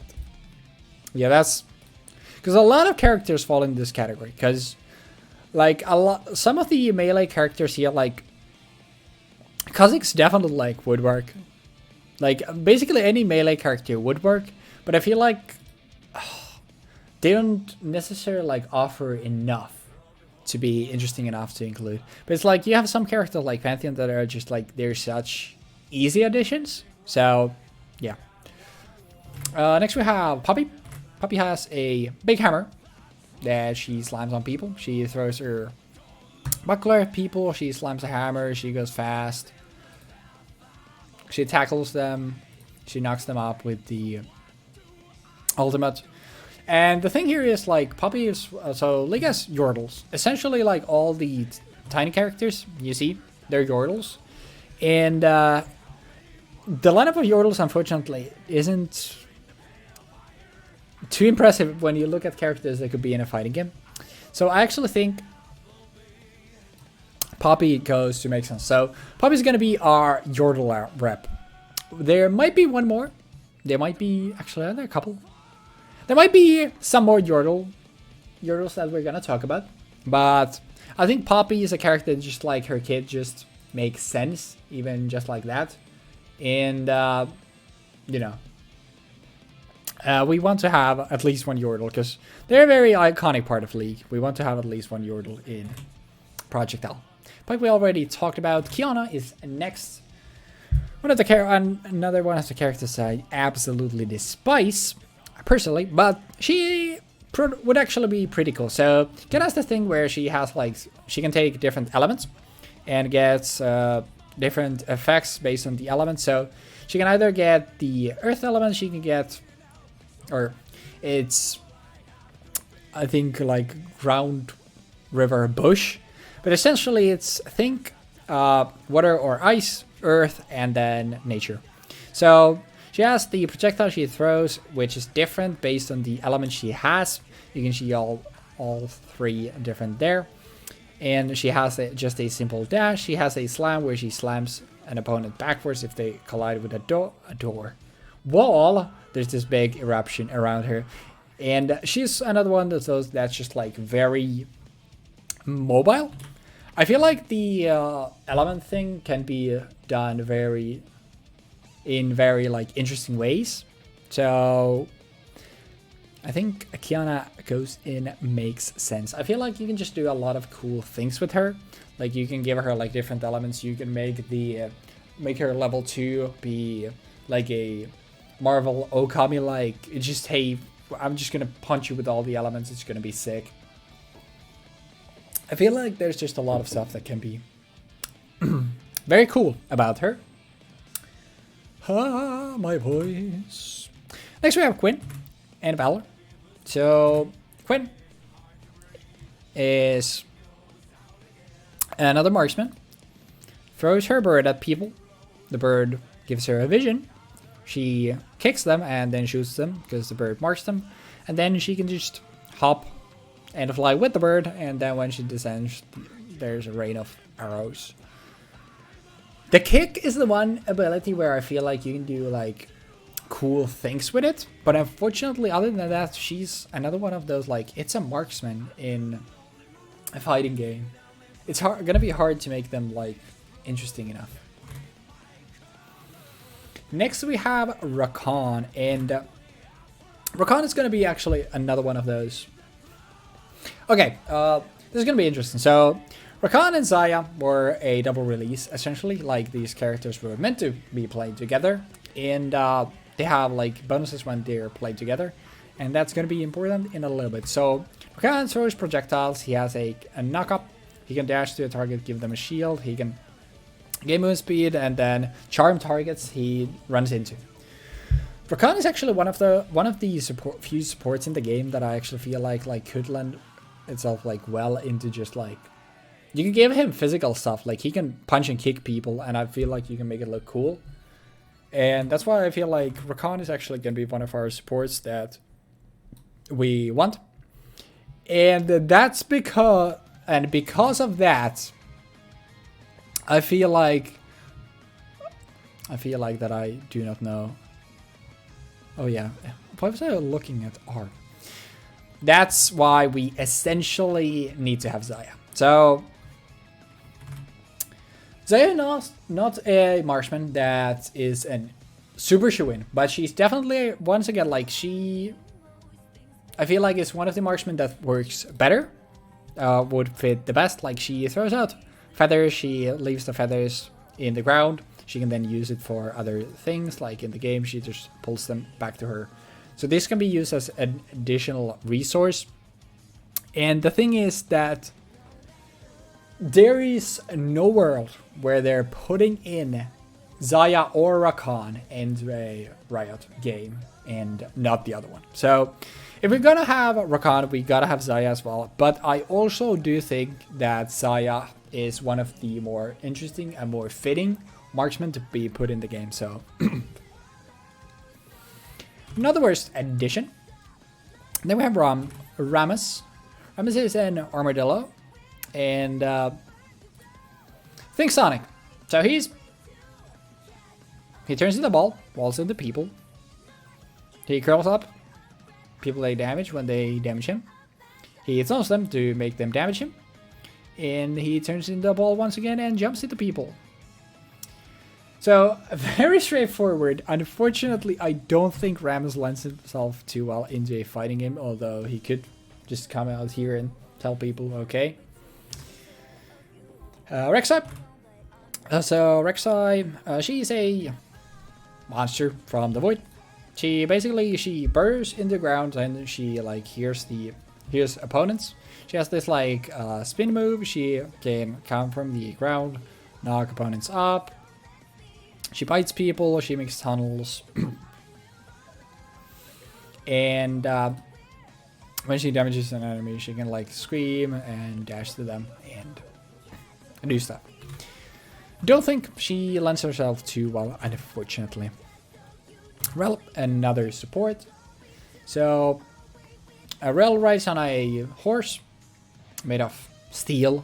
She has a giant pike. She stabs people with pike. She rams them with the horse. She gains moon speed, charges into opponents. She has this metal storm that pulls enemies towards her. She has stuff that can be made work, and once again, like, we're gonna be so short on supports. I feel like Relish we're gonna be one of the more interesting characters. The one thing here is kind of like Clad's like mounting mechanic. It's hard to visualize how that would actually work, like in the game itself. So it'll be interesting if she ever makes the cut. It'll be interesting like how the horse mechanic would be implemented. But yeah, Renata Glusk is the next one, another arcane character. So she's another support, very utility focused. So has this like hook claw thing, has a stirrer for an ally, shoots these missiles that give shields and. Whoa, sorry about that, Jesus. And has a taunt which makes enemies fight each other.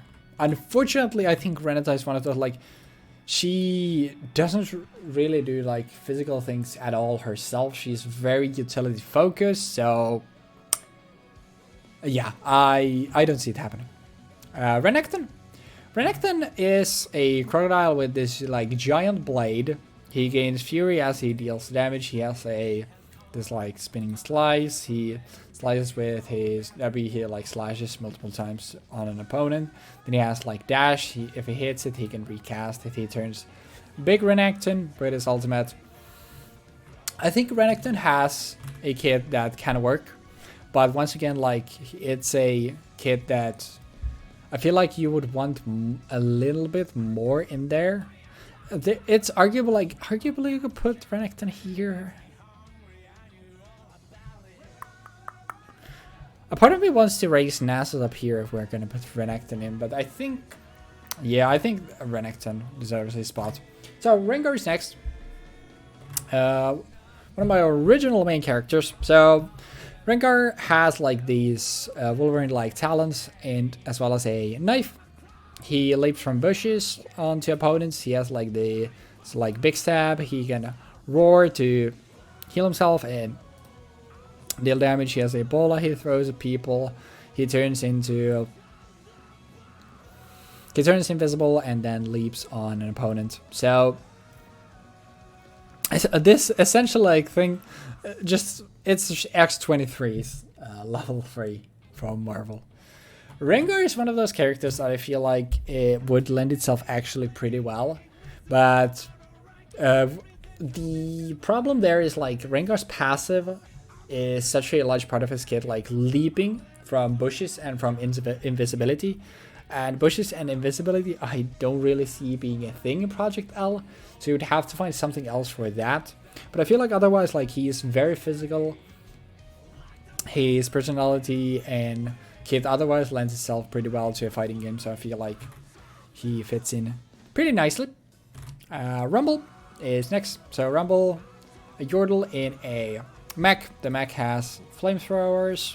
The mech has a shield. It can shoot out harpoons. It can shoot out like these rockets. I actually feel like Rumble... Whoops. Let me close this. I feel like Rumble is actually one of the characters that could fit. There is like a semblance here of Jace where you can like be like a pseudo zoner. You can like have some range things. You can then... Because it's a mech, you can make it do a lot of things and it makes sense because it's just like... Yeah, it maybe has a robot arm, like there's like a big metallic fist, like the spike ball thing can be used physically.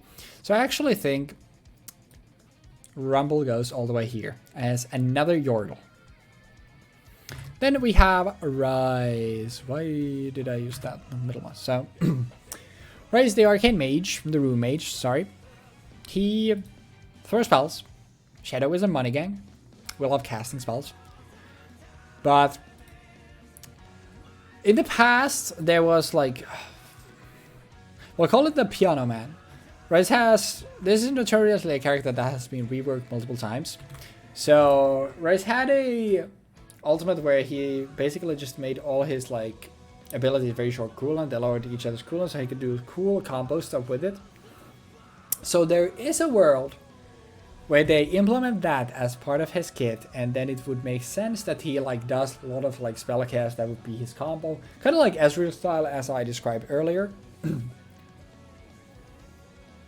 But apart from that, I think I have like a hard time seeing it make sense. But he's also, I think, a pretty iconic character, so that's another reason for him to probably maybe make it. Samira we already talked about. Sejuani is next. Another character that rides on a mount, rides on this like frostboard, has a flail that she beats people with. She can charge with the frostboard. She swings her flail around, hits enemies with it, can shoot a projectile at them to freeze them, and has like this giant bola that she throws that explodes on enemies. So Sejuani is, she's quite beefy. You could even, there is a world where you even put her in the game without the mount, where she's just like there with her like frost mace, and then like something happens and she mounts the boar. So I actually think Sejuani would make a pretty decent fit. Next we have Senna, a girl with a massive blaster. So that's a gun. She collects souls. She shoots a like beam. She throws out this like mist that roots targets. She can turn herself and nearby allies semi-invisible. And then she has like this giant blast of energy she shoots from her gun. Unfortunately here, like the souls are the big thing that Senna does. And I feel like that's just much more well reserved for a trash and fits trash better. And apart from that, she's just like, she just shoots you from afar. And I don't think that would be too interesting. Then we have Seraphine. She's a pop star. And yeah, she sings. So she throws out notes, gives her allies buffs, throws out more notes. She sings, charming singing. Unfortunately, I don't think we're gonna have a pop star make the cut. And kinda related, on a related note, Sona does very similar things. So she plays her instrument. There are notes that buff your allies. that knows that, do status on your enemies. Yes, it's very similar. And yeah, she's not making the cut either, unfortunately. But then we arrive at Zed, the boss. I mean, you look at this character for 2 seconds. He's buff as hell. He has brass knuckles. You go into his kit. His passive is that he punches twice. His Q, his move speed, he punches. His W, big punch. Here, he pulls people together, knocks their heads together. Salt, he grabs an opponent and slime dunks them in the ground. This is probably the easiest must include. Literally on the list. Zed is a... He just punches people. He grabs them, he punches people. This is a fighting good character in League of Legends already. Okay, not necessarily. You don't have to do complicated inputs. He's actually very simple. But, I mean, Zed is an absolute auto-include. Next we have Shaco, the Trickster. Is Shaco the Trickster, actually? The Demon Jester. Alright. He has 2 knives. When he stabs an opponent from the back, he deals extra damage. He goes invisible, stabs an opponent, they take extra damage from the stab. He puts down traps that fear opponents and shoot at them. He throws out knives, and he splits himself into 2. Unfortunately, the trap part, as well as splitting himself into 2, I feel like make this character weird in a way that I don't think would really work too well in a fighting game. So yeah. Next we have Shen. So Shen is a ninja. He's a tank though. So he has a sword he calls to himself, and then he slashes enemies with said sword. Has a field where he dodges essentially all attacks. Has a dash that taunts enemies, and then he has a shield for an ally. And unfortunately, the tanky like utility focused kit, as well as being a ninja, I think falls makes him fall like down here, because we already have a ninja here in Akali. We have another character that I guess we can talk about it now. We also have Zed. So Zed is another ninja. Zed is a character, Master of Shadows. He does Kagebunshi no Jutsu. He summons shadows. Those shadows mimic his things, his ability cast. He throws shurikens, he has slashes, he marks an enemy for death, and then he does damage to them, and then in a bit it explodes and deals the damage to them that they accrued during the mark. Zed is an incredibly popular character, an incredibly iconic character, and honestly, I think he's so iconic. The Shadow clones would give him like such cool thing. Like you can do like TN after image things with them if you want to go like super bare bones with it. But I feel like there's a lot more you can also do if you want to like go super in depth with it. So there's a lot you can do with Zed, essentially. Do I have... I don't. Okay, I was gonna say like, do I have 2 lists for whatever reason, but no. So next one is gonna be the mad scientist Singed. So Singed has poison. He runs around spreading poison. He, you know what? 2 people. He flips burgers, and then he has an install. The whole idea of this character is to run around spreading poison and be annoying. It's not gonna lend itself well to a fighting game, unfortunately. Next one is Cyan, a big dude with a big axe. When he dies, he doesn't. So he instead goes into a rage, and then he can punch people before he bleeds out, essentially. Has a giant, like, axe smash. He has a shield, he can pop, and then he has a roar, like, slows enemies since them backwards. And then it has this, like, giant tackle. Xayah is another one of these, like, super beefy tanks that I actually think lends themselves really well to a fighting game. So I actually think like I'll put Xayah all the way in makes sense. So Project has the universal, like everybody gets like a wall bounce. I feel like the shout that Xayah has would be like very easy for the wall bounce. You can make the tackle like be the launcher. You can knock them up with that. Hey, I think even like when you die like for the first time and then you maybe get a little bit, like you can do with limited moves, maybe try to get back the character, something like that. It's definitely gonna break like usual conventions because it's not even just like a Jason MKX like a revive mechanic. But I feel like there's a lot of interesting things you could even do with that, so I definitely would like to see Singed. Fitting theme.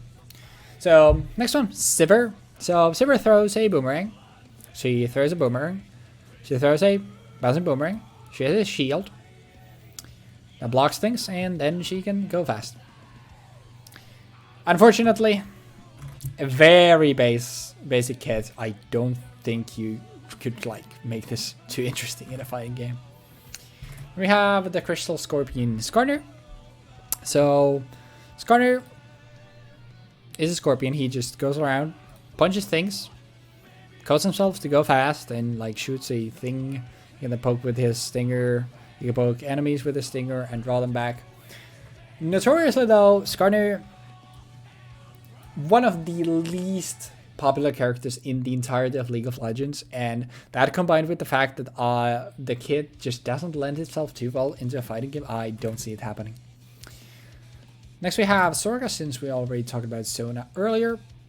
Soraka is one of like the enchanters. So she throws like this star thing to an opponent, heals an ally, silences enemies with the field, and heals all allies with this. This character is too selfless to ever make it to a fighting game, unfortunately, I feel like. Next we have Swain. Lucius Malfoy, literally. So, he collects souls, once again.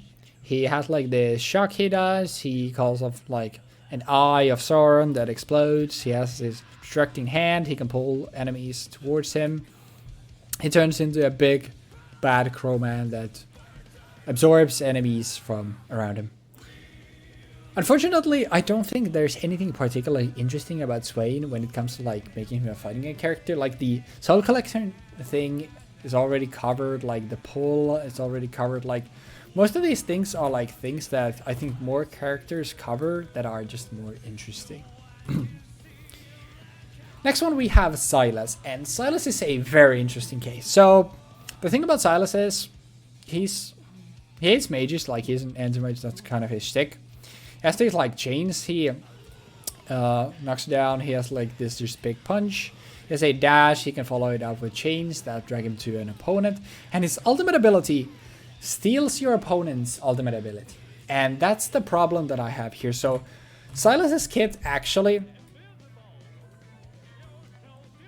lends itself decently well to a fighting game.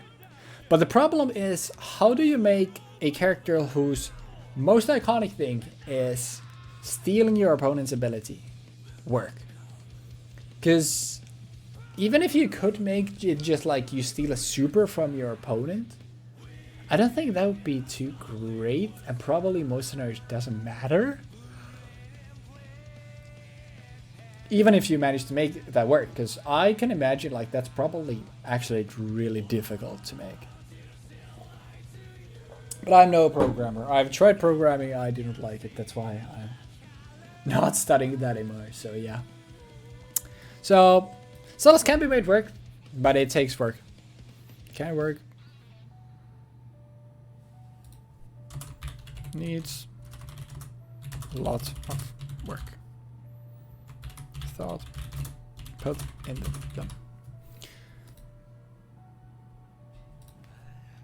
I feel like I should do this so it doesn't look weird. So yeah.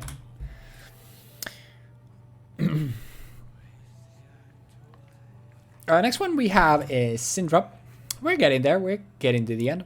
So Syndra is another mage. Has these balls she conjures up. And then she can throw the balls or minions. But obviously in this case it would be balls. And she can launch them forwards to enemies. Knock them. She can make all her balls like explode in an enemy. I think Syndra is sort of like the Ahri slash Karma case. Where to their motions you could see her like, okay, you do a ball, it explodes an opponent up, you can do the ball, do there. Like, the balls are her stick, everything uses those, so you can make a lot of animations happen with the balls. So I think Syndra is going to be another one of those like mages that actually would make sense and could work. Next we have Tahm Kench, another character that I absolutely despise. So he's a fish. He's a big fish. He licks people. He licks them from far. He jumps on them. He has a shield. And then he eats people. So very weird character. If you want a weird character like Tahm Kench, definitely could work in that slot. But it's pretty awkward. A part of me wants me to like put him like here because it's like that would be another like support-ish character.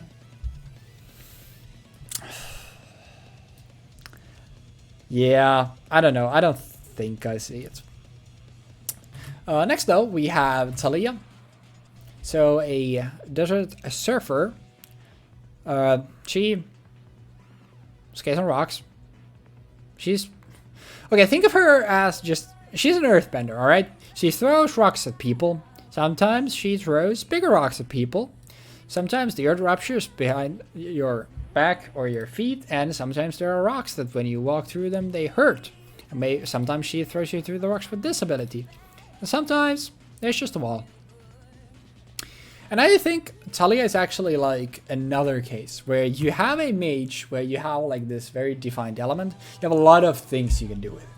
I actually think Taliyah would be one of the better fit mages for the roster. Then earlier I was talking about Twitch. I was talking about some assassin. Oh yeah, I think Nocturne. Like Nocturne, I said like we have a lot of like similar assassins, which is why I didn't put Nocturne. Talon, he's essentially just the guy from Assassin's Creed. So you have this like Assassin's Creed like hidden blade thing, but here's Aphelios not hidden. He throws different blades. He has a parkour mechanic where he climbs through walls. I think I've said it with a few characters, but that you have like things like, oh yeah, for example, I said it with like Kayle and their like ability to go through walls. Like certain characters like I think should have wall runs or something to do with walls. Like Kayle is definitely one, and I think Talon is another one. You could also just make it very simple, like you just have an ability where you hop. If you're in a corner, you can like hop from the wall out. Because like something like Street Fighter 6, like Luke having the air knuckle as an option, like pretty unique option to get out of the, like a unique mix-up option to get out of the corner. It's actually very valuable in a fighting game. So Talon just getting an ability where you can just easily get out of the corner would actually be pretty neat. And then Hero Talon turns invisible, has all of these plays, can make them go to an enemy, make him retract to himself. I feel like Talon would be a very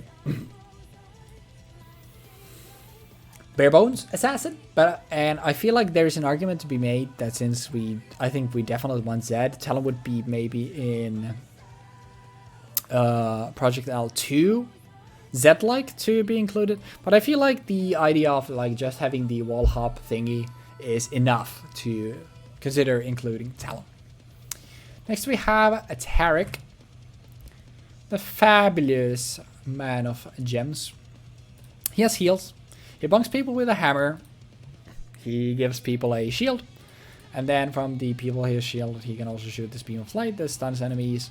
And he can give them compute immortality with his ultimate. But yeah, Taric, unfortunately, despite having like physical aspects to him, since he does bonk people with the hammer, I think it's too utility oriented to really transition well. And now this is a very interesting one. So TEEMO.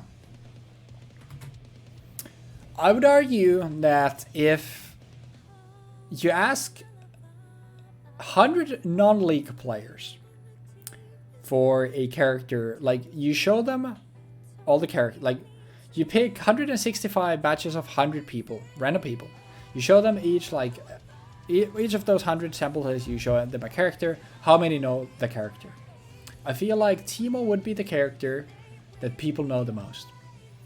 TEEMO is essentially the league mascot. TEEMO's hat is like very iconic. It's like iconic merchandise, right? It sells constantly.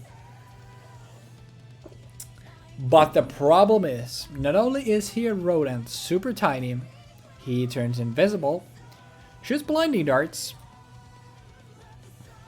just goes fast, shoots poison darts, and puts down mushrooms. His hit makes no sense in a fighting game. Alright? But the thing here is, TEEMO is probably the most iconic character in League of Legends. And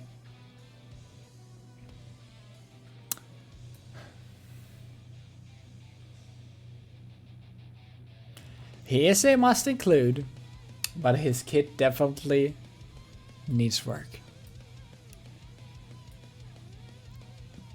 I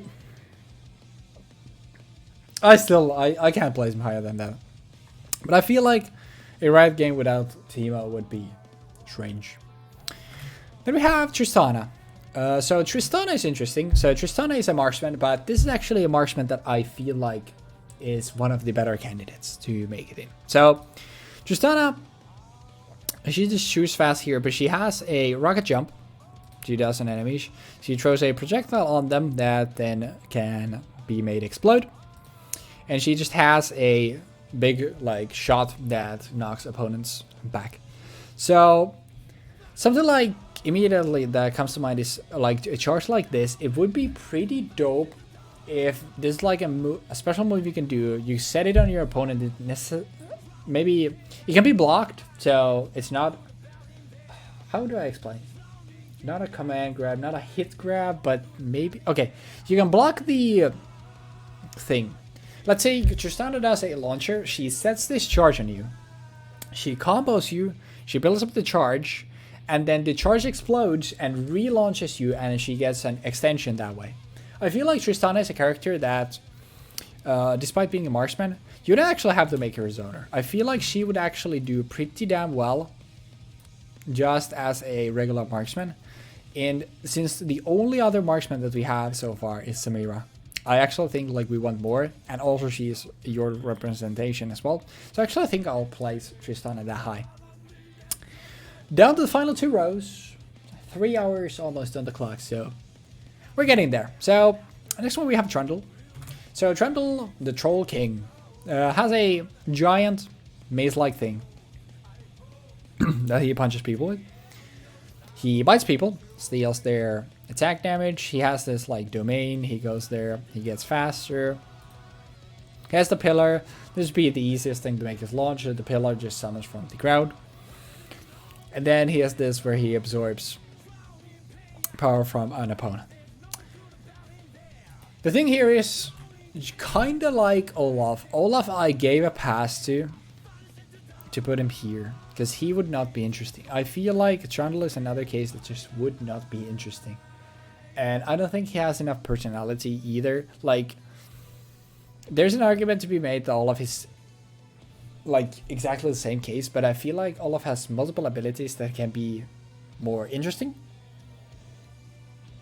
I don't think Trundle's Chomp is particularly interesting. I don't think his ult or W do too much. I think like the pillar is the only thing that's like, you want it and it's iconic, but that's about it. So I think that's too boring to really put it in the game. Next up we have Tryndamere. So Mr. Skyrim with a giant sword. So he slaps people around with his sword. He gains rage. He builds up stronger with his rage. He shouts at people, they get slower. He has a spin. His ultimate, he screams. He cannot die during the scream. So Tryndamere is a swordy, which is already enough to make him like, yeah, he could be easy to include. But I think we have sword characters already. Even like sword characters to have the spin, where the spin is much more iconic. We have characters where if you like, if you die, you do something about it. There was another character here too, like decently high. I'm not picking them up right now, but there was another character as well, like where you have like that aspect of them.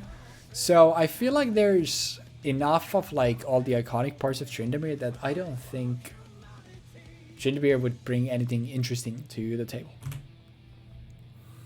Next up, we have Twisted Fate. And let me make sure I'm not talking out of my ass. I'm gonna give you a little bit of spoiler, but I think Twisted Fate is the last mage that could make the cut, in my opinion. So, Twisted Fate throws out cards. He just throws cards, that's his thing. He has 3 different cards he can also pick for this one. Restores mana, slows, does AoE, or stuns. They can have obviously different gimmicks in the game. But his whole thing, he just throws cards. He would need a lot of work to be made interesting because his kit is just throwing cards. But I feel like this is another case like, what's up, Kayle? What's good, dude? This is another case of a character that is a mage, and you have enough, like you can make, so you can do so much with like just the basic concept of, hey, he has cards. That make him at least worth enough to consider. I actually think this should be a different color. I don't think there should be green both. Yeah, I like this more. So, yeah. Bright Day 1 win rate. I'm assuming it's pretty good, actually. Oh, okay, people are bad. That's kind of funny. That is extremely low. I would have assumed, I guess her numbers are kind of low then, because like I was gonna say like she's very straightforward, I feel, but that's interesting. Anyways, Twitch is next. So Twitch is a rat. He's a rodent. He shoots people with a crossbow and sets them out, makes them poison. He can go invisible. He can throw a piss vial. He can poop on people. He can shoot them from afar. Twitch struggles once again from the marksman dilemma. He does not have anything interesting enough to warrant giving him a slot in the game, unfortunately. Next up though, we have Udyr. Udyr is very interesting in my opinion. So Udyr's case is he has different stances. So he's, first of all, this is like what I was referring to way earlier with like a Drunken Master. Like Udyr has the vibe. But what he does is he has these like elements slash like buffs. In the past it was like animal spirits. Now it's a little less like that. So he got like here he gets like the big claws. Here's like the turtle powers. He's very tanky, punches you, gets heals. Here he becomes a ram, slams, stuns you. Here's like an aspect of a bird, like gets this icy field. I feel like with like these different stances, there's so much you can do, and I feel like Udyr's model also lends itself very well. I'm very close. I'm actually gonna do it. I think Udyr goes in a must include. Yeah, electric wind combos. Yeah, exactly. He has like the electricity. You could like have that be his launcher. Definitely, you could have. Actually, I like the idea of like, because the Rammus is stun, and I feel like a lot of like CC you could make like be the launcher, so you could have the Ram be like he does this and then rams you, and that's the launcher, and then he can like do stuff afterwards. He has the bird mode even, so you can even validate, because he's a big burly dude. You can still make it like valid for him to jump. You can like even like fly maybe with the bird wings, and then do something with the claws, slam you down with maybe the turtle stance. Like, I feel like there's so much to do with Udyr. So I'm actually willing to go ahead and put him in all the way in must include, in my opinion. Next one we have Urgot. So Urgot has crab legs. He has crab legs that shoot shotgun bolts. Yeah, shoots this like explosive vial that slows. He has like a machine gun mode where he shoots you faster. Is this like grab? And he has this where he like puts you in a blender and grabs you. And now this is gonna be weird, but this is actually a very interesting thing that I haven't talked about. But if you look at the characters that we have here already, Zed is the closest thing here that you would have for a character that would work as a grappler. There is an argument to be made. Udyr could work as a grappler. Zed could work as a grappler. If we look at the rest of the cast, I'll give you a spoiler. There is a couple of characters that could work as a grappler, but I actually think with his ultimate, RTS champ, true. With Udyr's ultimate, as well as the like charge in and grab you, Urgot actually, I think, would be a perfect fit for the command grab character. So that's actually why I'm gonna put him all the way in must include. Because you're not making a fighting game without a grappler. Next up, Varus. The Darkin who didn't get the memo. So, Varus has a bow, like Ashe. Shoots arrows, like Ashe, shoots single arrows. Except, sometimes there are more arrows, a volley of arrows. And sometimes those arrows build stacks on you, and sometimes you throw a CC ability this year. I'm sorry, it's... Varus is one of those... Once again, you get... Unfortunately, you get the debuff for being a marksman here.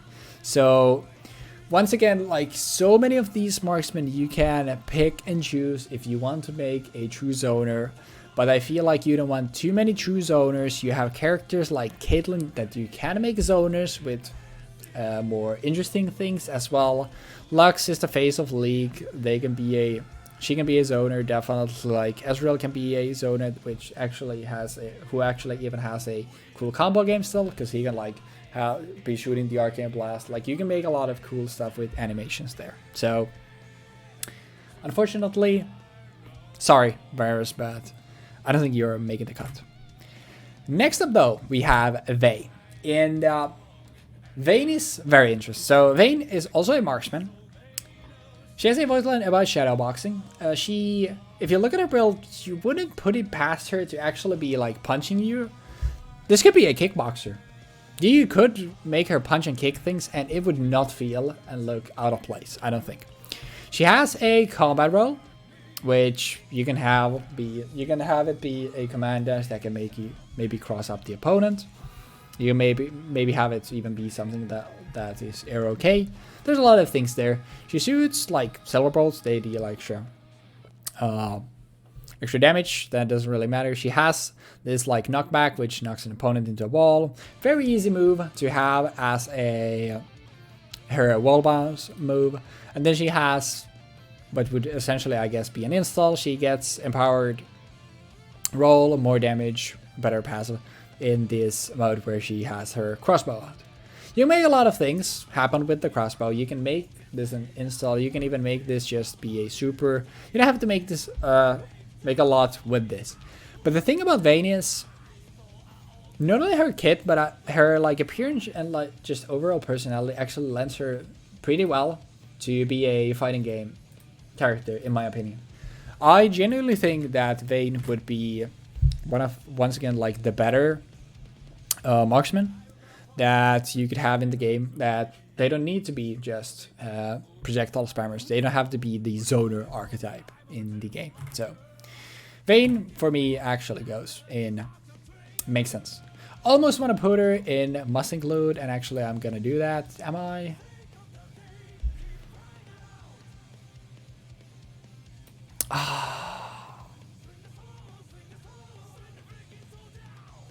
I'm looking at the rest, and that makes me want to do this. Yeah. All right. And next one, we have Veigar. Veigar, another member of the Shadow Wizard Money Gang. We love casting spells. So, Veigar throws up projectiles that come from sometimes directly above, and sometimes you're in a cage. Sometimes he throws a nuclear bomb at you. He is such a basic mage. There is not much personality there. There's not much interesting parts about that for a fighting game. Unfortunately, sorry Veigar, but I don't see it. Whoops. Vel'Koz is next. So their Eye of Sauron grew tentacles and is now shooting laser beams at you. So Vel'Koz is gonna shoot you with a plasma bolt, open up like fissures, which explode multiple fissures, and then he'll just like fire his laser. Yeah, it's another one of those. Unfortunately, fighting games unfortunately do not favor mages and AD carries here. We have to like be very like specific what we pick for those roles. So unfortunately, Vel'Koz also falls into the category of I don't see it. Next up, we have Vex, the emo. So Vex is a mage, which means that she throws projectiles at you, does magical explosions around her, around you and your team, and then dashes to you so she can do more explosions. Unfortunately, the mages are not having a good day. Vex, same case here. I don't see it happening. So 3 in a row, I don't see it. But don't worry, since next we have Vi the Piltover Enforcer. And just like we said, that I said earlier, look at this character. She has big fists. She is an arcane. She punches you with a rocket punch. She punches you and breaks your armor. She punches you and makes a shockwave. And she punches you up and then punches you down. It is very easy. Like, her being in arcane is the icing on top. Icing on the cake. But yeah. How many is in a row, by the way? 11, okay. Next up, we have Victor. Since Viego we talked about earlier. So, Victor is a robot dude with machinations. He throws you with a magical boomerang, shoots with a laser, sets a field that makes movement hard, shoots you with a laser, and conjures a storm that does damage. So Victor, if you just look at what he does, doesn't really make sense. But he's a mechanical like robot. He like conjures up stuff, so it wouldn't be impossible to see like him do stuff. Like Victor is, he comes up with shit. He could do things, and just like we don't have many mages, all right? Just for the sake of it, like Victor's kind of the case. Like you can make it work. You would need to change a lot of things. You would need to add a lot of things to make it interesting, but it definitely can be made work. Then we have the Hemomancer himself, Vladimir, a vampire with claws desperately in need of some work. So he drains your blood. He turns into blood. He turns into blood and then throws the blood, and then he takes your blood, and the blood hurts. Vladimir is another one of those characters I just don't see happening. Like his stuff that just doesn't lend well into a fighting game. I don't think. Next we have the Big Bear. Another character that is absolutely massive. So Volibear, he's a bear. He scratches you. Yeah, he can charge at you and slam you with his bear claws. He can chomp, take a big chomp. He is a bear. He conjures up lightning. He turns into Big Bear. Volibear, unfortunately, is one of those like very basic tank bruisery characters. So he definitely could work, but I feel like a lot of work would need to be done to make him like interesting. But he definitely can work. A very similar way, like we continue with the trend of the beasts. So Warwick, a bio-enhanced wolf boy that scratches you, kind of like Volibear does. Eats your face, kind of like Volibear does. Is fast. Has like has a roar thingy. Has a leap where he scratches. Warwick is interesting. So Warwick is definitely another character that I feel like could work. But the thing here is, I guess I'll put him there. It's like, well, he's definitely Warwick is definitely a character that can work. But once again, like this is a lot of like, it's either a lot of characters like would be cool, but their kits don't really lend themselves well. Or then there are characters that lend themselves pretty well, but they just have no personality, and I feel like they would be very bland and boring.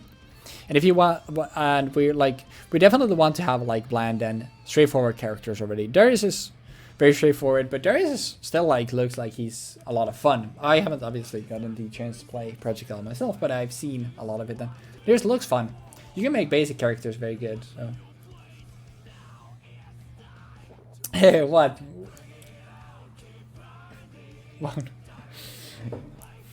I mean, it is what it is, you know. If you're a wolf boy and you scratch and eat people, that's, you know, it's pretty basic. Next up we have a Sun Wukong, the Monkey King. So, Wukong is a monkey that has the big staff, because, you know, I mean, it's just Sun Wukong.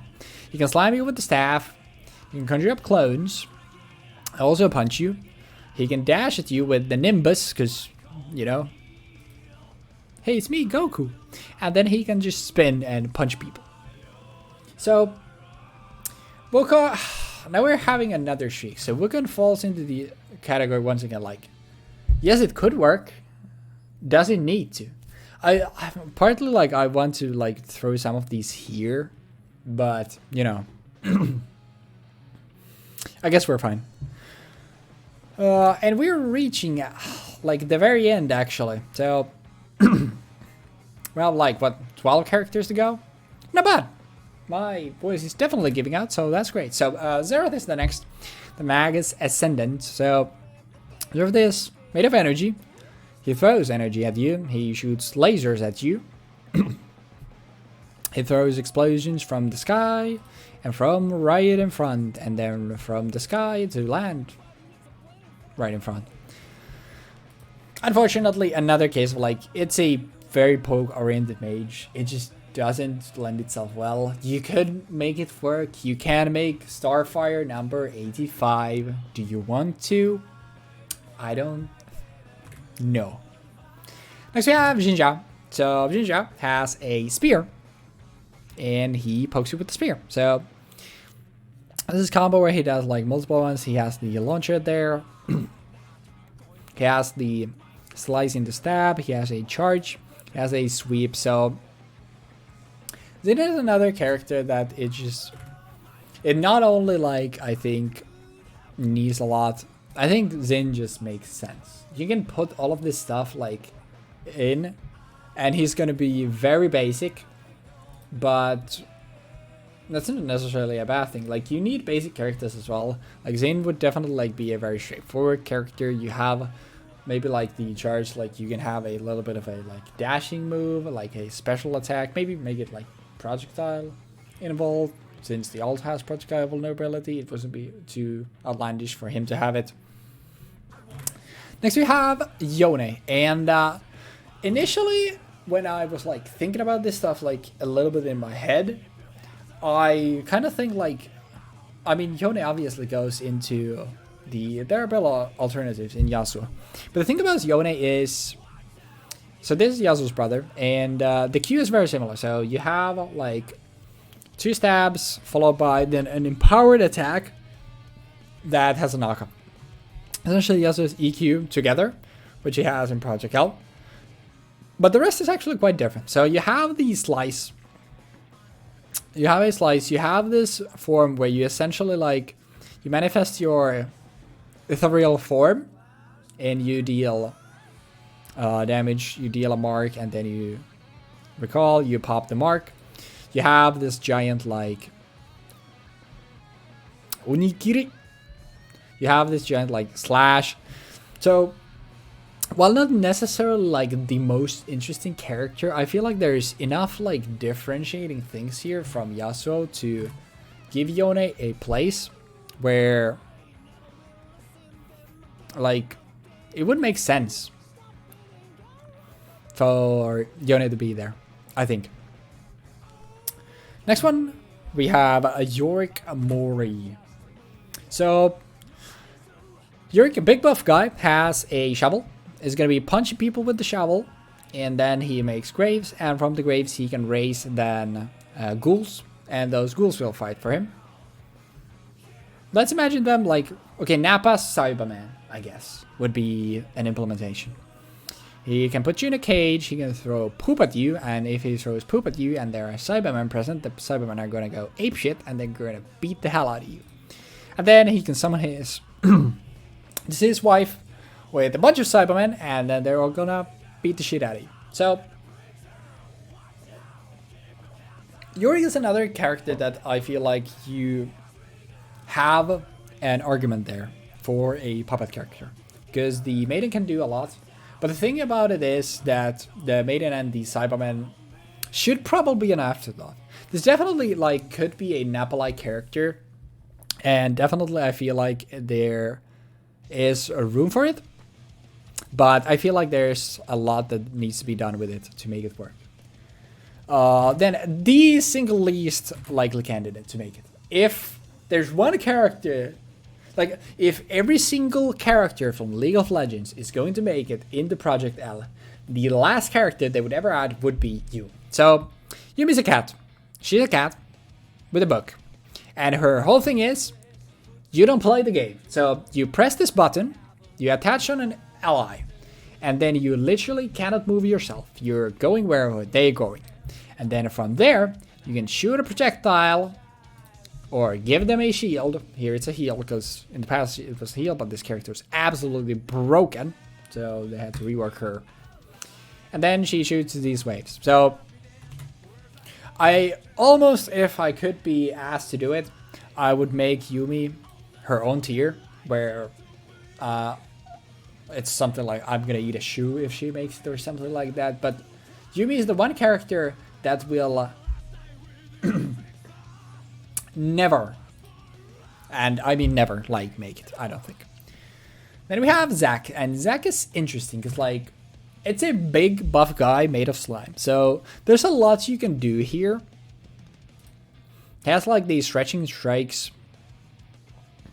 He has like a explosion he does around him. He has this like slime he can collect it. His abilities make it, and he heals himself. He has like this stretchy attack, and he has like he bounces around. So Zac is another character where honestly, I mean, I definitely wouldn't, but there is nowhere out there putting Yumi. Like I'll put money on it. I mean, I can like, when Project L launches, if Yumi is in the roster, 50 gifted subs, I guess. Clip this and remember. 50 gifted subs if Yumi is in the starting roster. That's the big thing. Like a lot of like support characters, like I feel like they definitely will want to include characters from every role because people will definitely like be trying the game that have never played a fighting game in their life, and they want to gravitate towards familiar character. Just like you always have two types of people when it comes to fighting games. You have people who play characters because they like those characters, and you have people who play characters because they're good.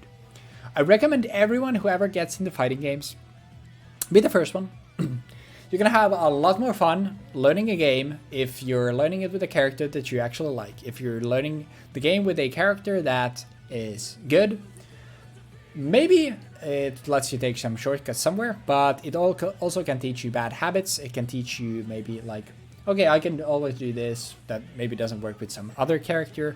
And maybe it'll just set your expectations very high. I'm playing the best character in the game, so obviously I should win. This guy's playing the worst character in the game, I'm getting my ass beat. Why is that? Probably because they are way better at the game than you. So I feel like there definitely will be like support characters put in the game. The implementation of those will definitely be harder because for a lot of characters you can just take abilities. Like Yasuo's basically just every single attack is in just projectile. They could just put them in like that and they just work. But for something like Thresh, like the Lantern is so iconic. It's one of the most iconic abilities in all of League of Legends. But the big problem there is like, how do you implement that to work in a fighting game? So like, I'm willing to bet like there definitely will be support characters, but their implementation is one of the more interesting implementations that I'm looking forward to. So we're talking about Zac. When I was earlier saying like, I think Urgot is like my pick for, I think this guy would definitely work well as a command grab character. Zac is another one. So the thing here is Zac needs changes, like his E, his W, his alt, they can work, but they're not like that. Like if you just slam them in, they're not going to be like the most interesting abilities or more intuitive to use. But that's kind of a part why Zac is great, because his model just lends well to basically do anything. And him being like slime, it's so easy. Give him like swamp thing, like things from Injustice 2. Like you have so much you can do with Zac, I feel like, and Zac is definitely another character that could be the command grab character. So characters you go. So Projectile is a 2v2. So it's a 2v2 fighter. Whoever is sitting in the sidelines, who is not on the field, will have, I think it was 2 different assists. And then you have supers. And when the character is down, one of your characters is down, you can one time call in their super still. So it's a 2v2 fighting game, and whichever character is not on the screen, you can use their assist, like just like Dragon Ball, Marvel, all the tech fighters. So it's a tag team fighter. But Zac, I feel like there's a lot you can do. His kit directly from League doesn't directly translate the greatest, but there's still a lot that you can do. Also, hello to all the lurkers. I see all y'all. Welcome. We're getting to the final row. So, Zeri, the Fortnite character. Sorry. So, Zeri has a gun. She shoots her gun. She goes very fast. She shoots her gun more. She shoots zaps. She skates, and then she zaps and shoots more. There are okay, Zeri is not one of the marksmen that I'll just immediately like, yep, without saying that she's a marksman, so she goes there. I feel like Zeri, like her design, lends well to, if you want to do unique things with her, you can. But the question is, how much do you have to do to make it interesting? But just because I think like her design lends much better to something like that, like something like Varus or Ashe or Misfortune. Just for the sake of that, I'll put her here. Last 4, we have a Ziggs. So Ziggs throws bombs. He's a Yordle that throws bombs. He throws bouncing bombs. Throws C4 that he can detonate himself and launch himself up in the air. He throws multiple bombs. that you do not want to walk over, and he throws a big bomb. Unfortunately, like one of the visualizing just like these poke mages is so hard in a fighting game. Like I've said multiple times, you can always make a character the Dr. Fate, the Starfire. You can make the hard zoners. But for a game like Project L, where you have so much movement, not only I don't think characters like that would be very good, but also they would not be too fun to play. You want to have some zoners, but it's like I don't even know if you want to have like hard zoners. Like you definitely could have characters that are good at zoning, but just like thinking of something like Dragon Ball Fighters, you have characters that like Frieza that are good zoners, but basically no one like their main game plan is gonna be zoning. It's gonna be rare, and I feel like Project L is gonna be more akin to that. Then we have Zilean, the Chrono Keeper. Oh, it was Chrono Keeper. Look up Chrono Shift. It's a banger. Zilean throws time bombs. He can reset his cooldown, so he can throw more time bombs. He can go fast, make someone else go slow, and he can rewind time to revive an ally. Unfortunately, you guessed it, it's very utility focused, it's very selfless, it just doesn't work in a fighting game. As much fun as it would be to have like a gliding grandpa throwing time bombs at people and have that be a character in a fighting game, I don't see it happening. The penultimate character is Zoe, the aspect of Twilight, yeah. So Zoe throws stars. She plays around with the stars. It's a paddle star because she plays tennis with the star. Then she collects summoner spells from others. She throws these stars that make you fall asleep, and then you take more damage. And then she has a warp portal. While being one of the mages, also I hate this character, while being one of the mages that once again would lend themselves better into a fighting game, I still don't see it happening. And finally, we have Xayah. So Xayah is a summoner. So Xayah summons plants. So she can put down these seeds, and when she uses her other abilities, she either makes ranged or melee plants that do things for her. And then when she uses her ultimate, it not only has this field that knocks an opponent up, it also buffs all of her plants. So if you want a dedicated zoner summoner character, you can have Xayah. I think if you want someone else than any there, I think Xayah would be your next best pick. But apart from that, it's gonna be a hard include in my opinion. But 3.5 hours later, we have our list. So real quickly, I obviously won't sum up everything. I am losing my voice, and it's 20 past 1 a.m.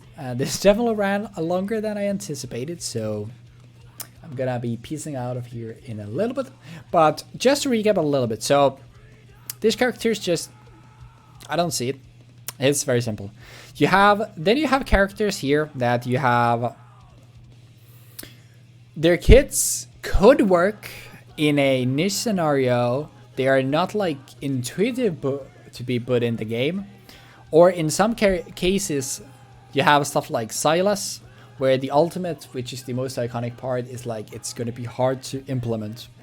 And then others you just have like Fiddlesticks, but you would just be putting Scarecrow into Project L.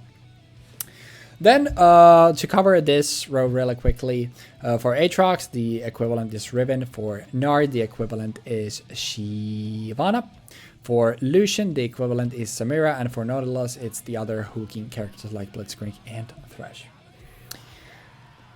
Woodwork but needs more changes to make interesting is essentially a lot of these characters are let's say, like, essentially you look at any, like, melee bruisery character from here.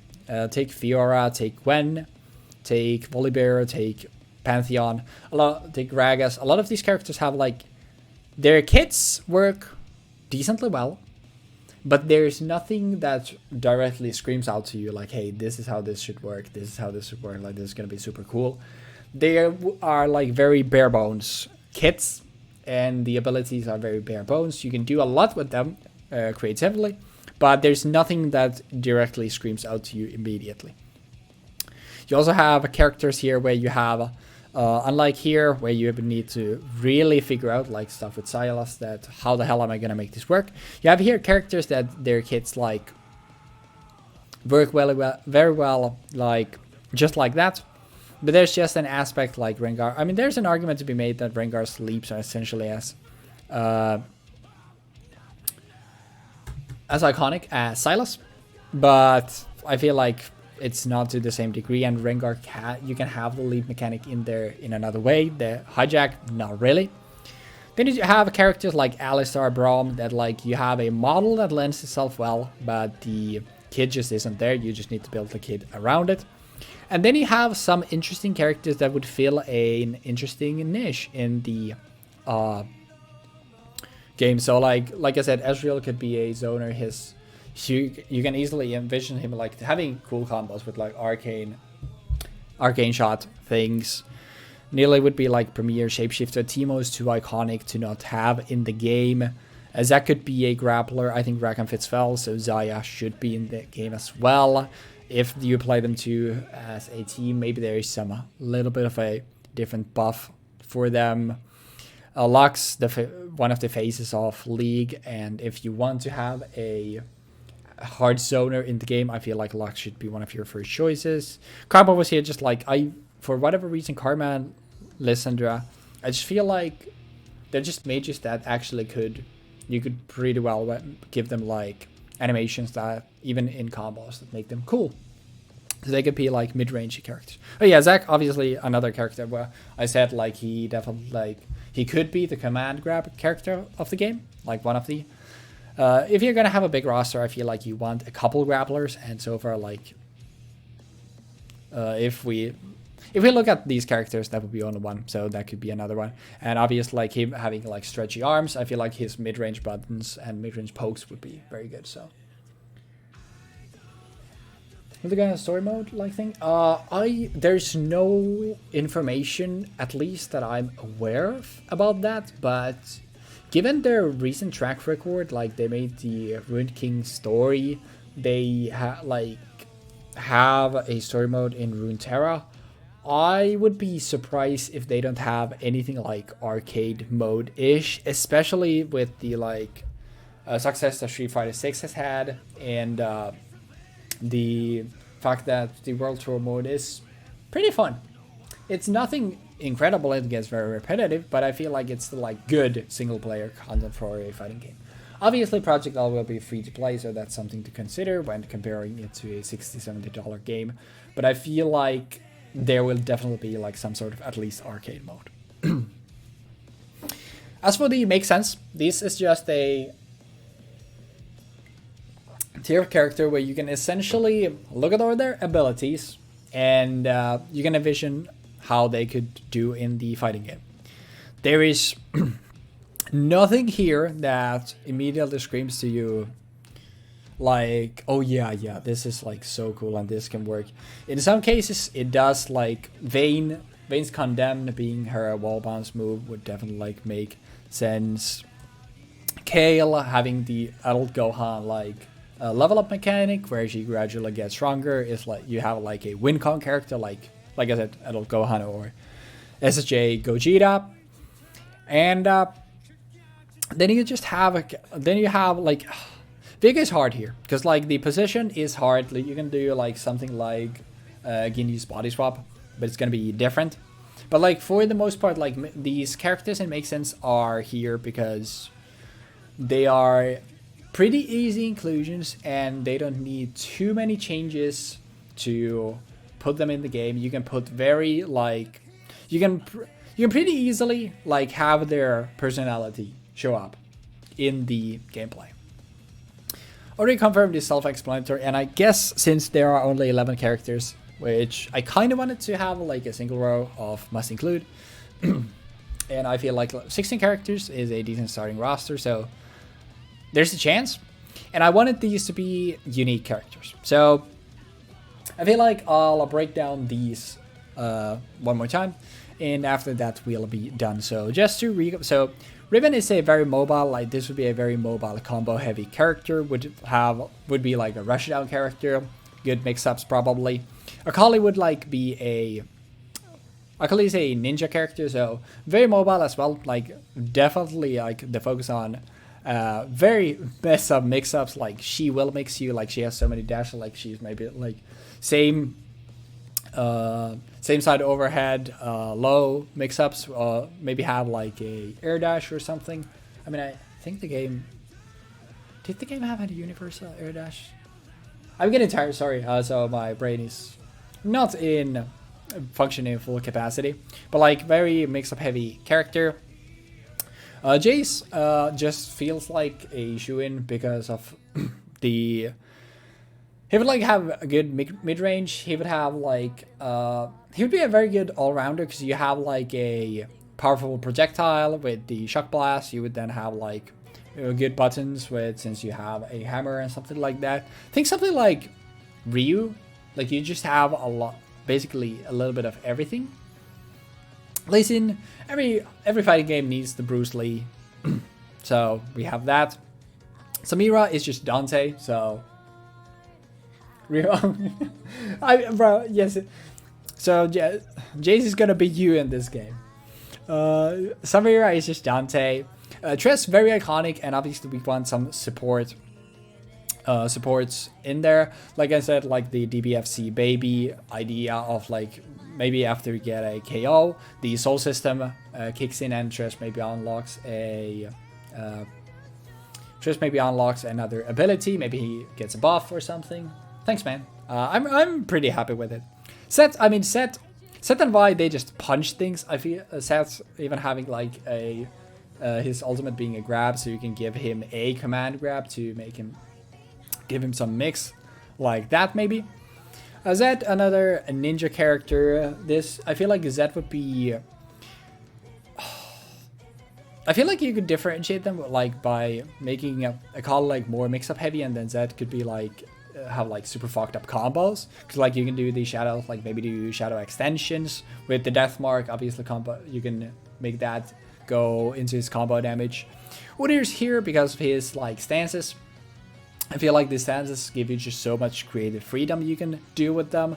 You can implement them in such like cool different ways. You can do like same thing I said like about Qiyana. Qiyana could have like an Okami montage like level 2.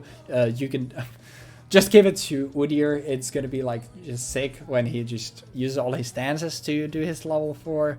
And then Urgot was my pick for a command grab character, since I feel like overall like he's pretty decent. He could be him having like 6 like weighty grab legs, being a big guy. Despite him having like some range, like because he's a range character, very short range though, but still a range character. So he can be a very like heavy grappler character with like decent mid-range pokes. He has the like rushing grab in League itself. He has his ultimate that chains you, and that could be another like grab, maybe like a grab super. So that's a thing, and yeah, why I already explained. So overall, like I'm actually very happy with the list. There is definitely like room to improve here. You have characters here where there's an argument that they could be maybe like here or here, but like I said, like we're trying to avoid like overlap, and I feel like if Project L launched and the starting roster was these 16 characters, I feel like we would have an incredibly good mix of characters, where assuming they would be like similar archetypes to what I obviously presented here. But that was my analysis / overview of the potential Project L roster. So the stream. Thank you for being here. Thanks for hanging out. My voice is gone. I'm gonna be struggling tomorrow, but that's part for the course, and it was definitely worth it. I think this was like super fun and interesting to do, and it was a fun look at the league roster and what we could potentially be seeing with Project L in the future. I'm definitely like very excited. And for the YouTube, what do you guys think? So, did you like the list? Did you disagree with something? Did you agree with my picks? And most importantly, if you could pick a character to be in the game, who would that be and why? So are they your main in league? Are they just someone you like? Maybe someone who you have an idea about what their kit could be. So make sure to let me know in the comments. But with all of that being said, thanks for being here, guys. Thanks for watching, and hopefully we'll see you next time. So have a good one, y'all. Peace.